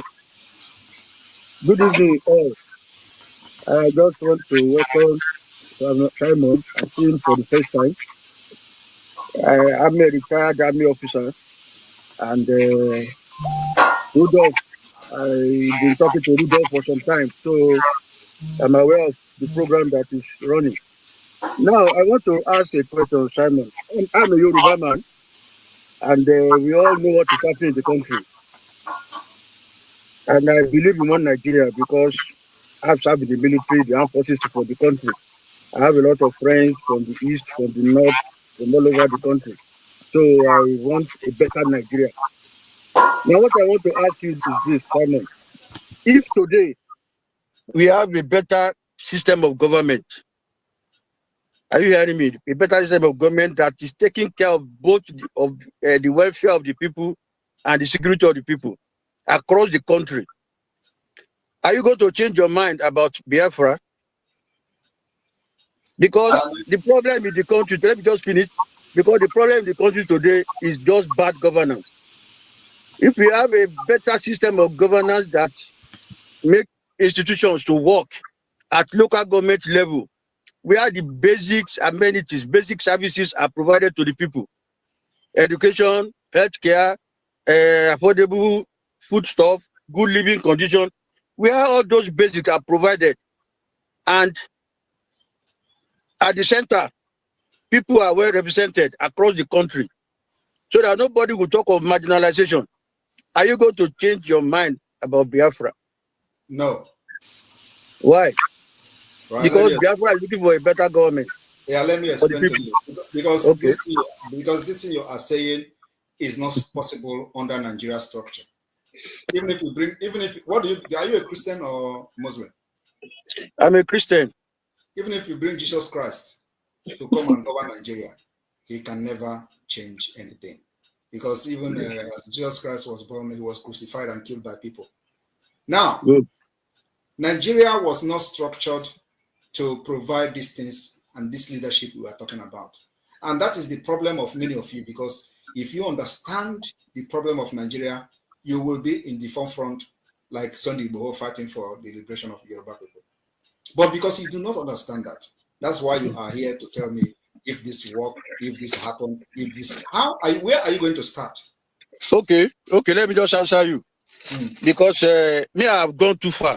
I have seen a lot in the country, and I have been trained to the highest level of administration in the country as a retired senior army officer. I looked at the problem of the country, and I decided to come up with a new constitution for Nigeria. I don't know if you can see a copy here. I came up with a constitution that takes care of all the tribes, all the what do you call it, all the groups in Nigeria. Please, if you are going to ever go visit Southeast, don't have your ID card though. If what? Don't ever go to Southeast with your ID card if you are in Nigeria army. I know there's problem in the Southeast now. We are trying to. I'm just advising you as person that is. I understand you. We are trying to solve problems now. You know one thing, Simon. When we got independence, we had problem in Nigeria when we were running parliamentary system. And how did the problem happen? The problem happened in the western part of the country. Today, if any group or any region decide to secede from Nigeria, and you don't have the right system of government, the same problem we are facing in Nigeria today, we will face it in any of the regions. Okay, so you believe the problem of Nigeria is in the constitution? Of course, that's why I have to write the new constitution. But that is not true. Let me explain. Now, let me explain. No, Adeni, we have less than 10 minutes, and there are 3 more people left. So let me address him, because his argument is based on the constitution, that he claimed that once he presents this constitution, Nigeria will work. Now let me address him. The problem of Nigeria is not constitution. And when I listen to people talking about 1999 constitution as a problem, I just laugh at them. The 1999 constitution has a provision where they recognize a lot of rights. So have they respected that? There are provisions for Nigerians that are protected under this constitution of 1999. Have they respected that? That's what I'm saying. Now there are a lot of loopholes. That's exactly what I'm saying. Why are you bringing another constitution where they have not respected the one they have? That's what I'm saying. If the one that bringing is respected and it is practiced, it will cater for all the regions. That's what I'm telling you. Let them respect the one they have first, which they have not respected. So what do you think? That one cannot work. I'm not in support of 1999 constitution. It has a lot of. But it is working to some extent. It is working on this exclusive. No, working for to the realites. They're like exploiting the loopholes to do things for their benefit. That's what I'm saying. That if if you and I, if you and I together now fight the loopholes, are able to block those loopholes and come with the right condition for the country will move on. Because if you go Biafra now and I go Odudua, and at the end of the day we don't have the right constitution for our various groups, we will still be fighting each other. No, you understand me? That is the point, because the Nigeria problem is not in the constitution. It is an ideological. Listen, let me tell you now. It's a historical, ideological, and a religious problem.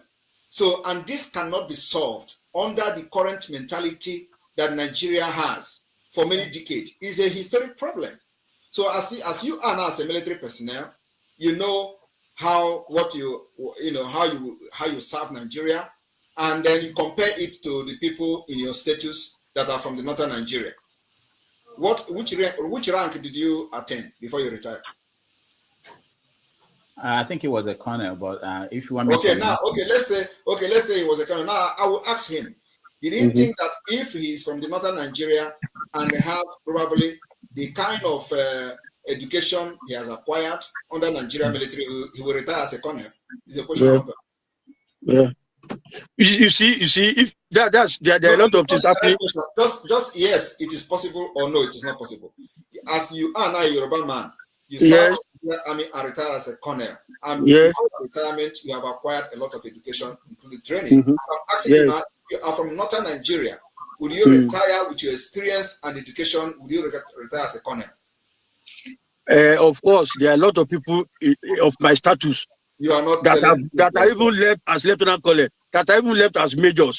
You see, let us not bring sentiment to this thing. But that is the problem. Yes, you know, there are some people from my side too that left as major general. My colleagues too. You have not answered my question. My question is. I've answered you. I said the standard after you have reached the rank of colonel, it is politics now this time around and law. But that is not that. Yes. And you know that it is the something in the educational system that is what we call the quota system in Nigeria. So how do you address that? And how do you think that the northern Nigeria are going to agree to the quota system? Now, the president is from your own tribe, and they are trying to bring a tax bill. Do you know the people that are rejecting the tax bill? There is no single governor from the southern Nigeria. Only the northern Nigeria governors have rejected the bill, and they have dropped it. So how do you fix a system like that? You see, it is no point wasting your time, your resources, your energy, and your life trying to save a failing marriage. And this marriage is not even a willing marriage. It was a marriage that was forced by the barrels of the gun. So now we are saying we are not ready to try again. and we are ready to bring everything down. As you are looking at me, I am ready to burn down Nigeria for the interest and the life of my people. And if I have the opportunity today, I will order the burning down from Aso Rock, because that's where the killings of my people are being planned. I will bring it down. And the luck they have is that I don't have a nuclear weapon or a ballistic missile yet. But if I have it, I will start from Aso Rock, because that is where the terrorism against my people are being planned. Once Aso Rock is down, everybody will rest. I will begin to discuss the peace. All right, Denny, we'll get another chance to have this conversation. So please let me go to other people because he has to go. I want them to be able to say something. Chief Chukwemeka, you are next.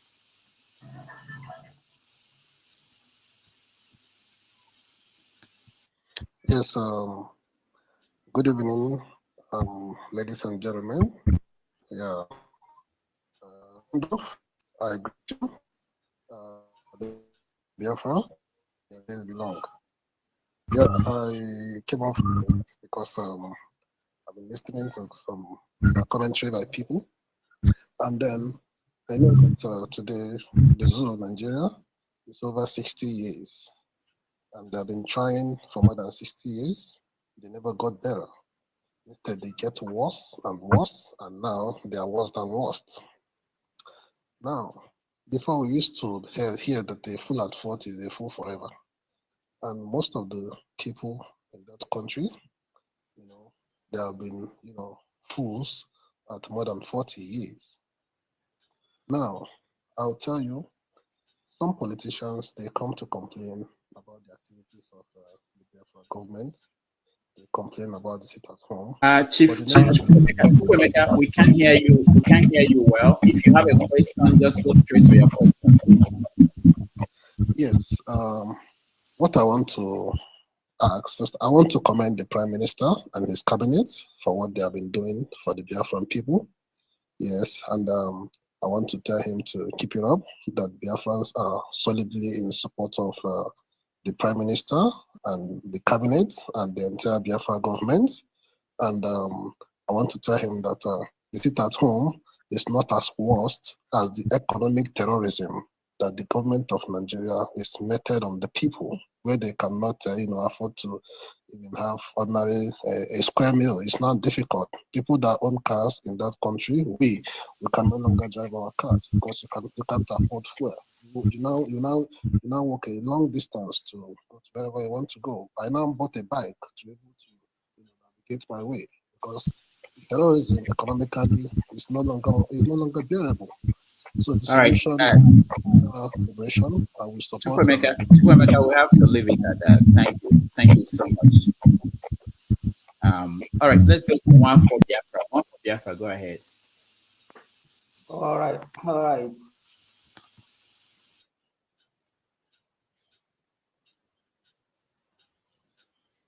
Rudolph, we cannot hear you.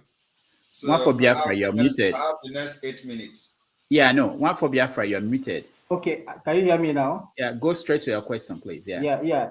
So now, what I want to say is that I pity the likes of Dr. Chid and the others.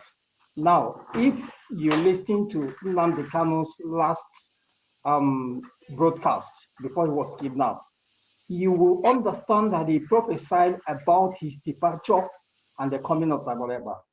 Go and listen it very, very well and understand the facts there. That he knows everything that is going to happen. Therefore, I have not too much. That's exactly the point I want to bring out to those who are asking useless questions here. So go and listen and hear Nnamdi Kanu prophesy about his departure and the coming of Simon Ekpa.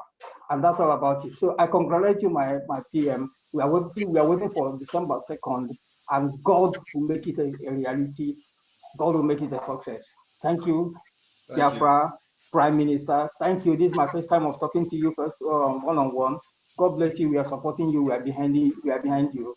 And thank you very much. Come 2nd December, everything is going to come to reality. Thank you. All right. Thank you. Now the final person is Jeffrey Azuka. Go ahead. Yeah, good evening, everybody. Good evening, Dr. Damages, and good evening, Prime Minister Simon Ekpa. This is my first time of actually getting to any platform to ask you questions, even though I've tried to get on your space multiple times to ask questions. Well, my question would be, first of all, I would say there's a statement or a saying that what authority does a man have to tell another man what to do or impose to another man what to do outside of a contract or an agreement? So I have gone through the Biafra charter and tried to read through it multiple times over and over again, and I've seen a lot of information which is really, really good. I can say it's almost similar to that of the American, what they say, Constitution, like they have the First Amendment and all that. But the only thing is, when they defined that document, it did say it's a memorandum and other words, like one of which it says it's a contract. So, like I said before, outside of a contract or a crime, there is no outside of a contract or whatever, there is no crime. So, what I'm saying is that document, is that the full disclosure for anyone who's saying, oh, they're support? Because I'm a Biafran, I wouldn't say, and I support 100% everything you're doing.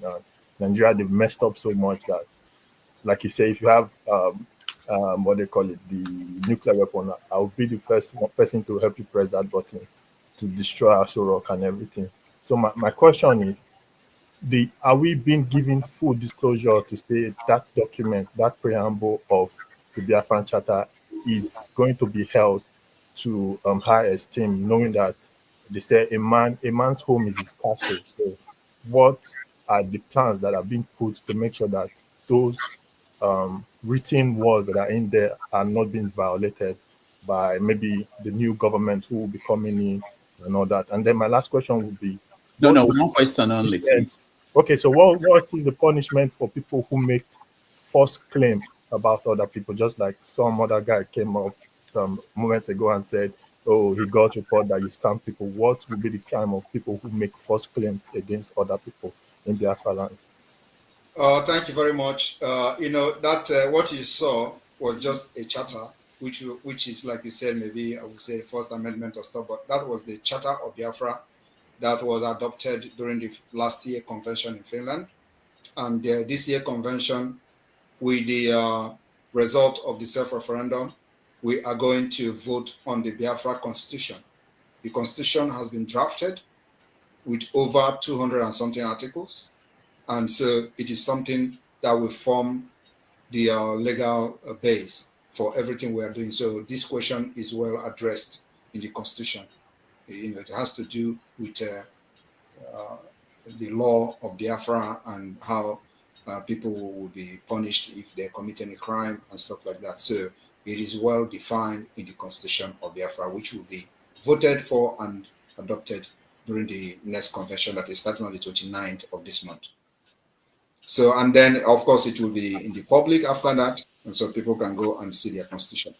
And that constitution is also subject to amendment. It must be upheld, in addition to the treaties that Biafra government will sign in Finland. So, of course, what we are doing is to provide the opportunity that Nigeria never provided for our people: justice, equity, and fairness.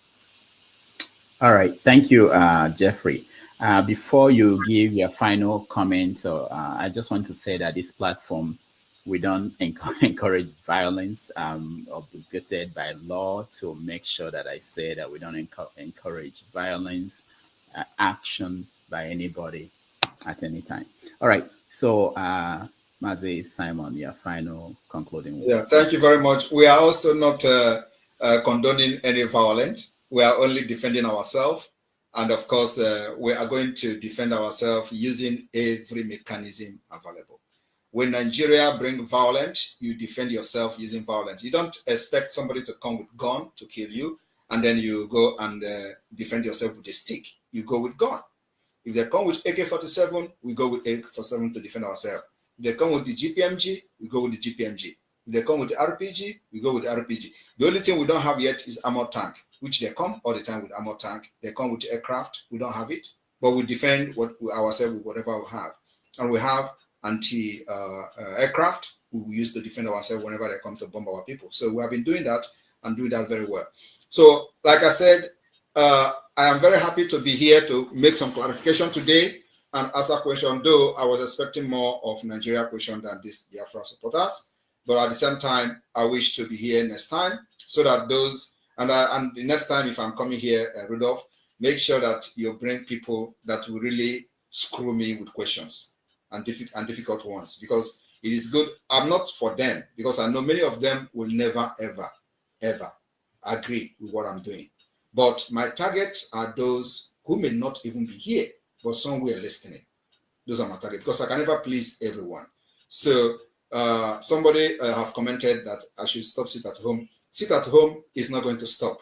It is one of the mechanisms we are using. It is one of the approach we are using. Like I have said, the 4 approach we are using to get Biafra today is the political approach, the diplomatic approach, the armed struggle approach, and the civil disobedience approach. So this civil disobedience approach falls under the sit at home. So sit at home can never stop, because we will never allow Nigeria to breathe in the southeast and south-south until Biafra is recognized. So thank you all. Anybody that have questions, always remember that I am open to receive your questions and answer them. You can contact the Biafra government through the chief of staff or the Biafra government media teams. You can contact them. And then also for those coming to Finland, I welcome all of you. It's going to happen in a few days' time. And then also, Rudolph, you may be surprised that Biafra government, the Ministry of Sports, are currently somewhere around Europe, and Biafra national football team will be playing the first ever international tournament, and it is starting on the 14th of this month, which is next tomorrow. So the game will start next tomorrow and end on the 18th. So they already, they just they probably arrived the country today. So our national football team will be playing. But when we first announced that, a lot of propaganda were flying. Oh, they're announcing their Biafra team. Everything we said, they believe it's a lie or they believe it's propaganda. But what they don't know is that this is a government, and we're not here to start lying to people to like what we're doing. But when we say it, we are also going to bring it publicly for you to see. When we start engaging the United States, they say it's a Photoshop, they say it's a propaganda. But, I don't blame them, because during the time of most of these people, they were actually agitating for Biafra with propaganda. So we don't do propaganda.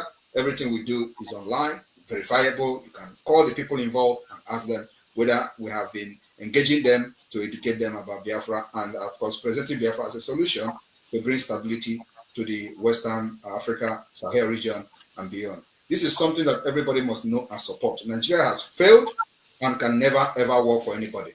So the only thing you can do as a Biafran, if you are a Biafran, is to support, or you remain silent and watch how we will liberate you from Nigeria. Thank you very much, Rudolph. Looking forward to have this conversation again with you.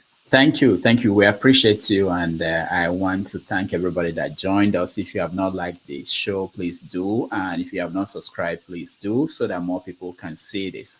Thank you, Master Simon Ekpa, and I will see you next time. Thank you. Thank you.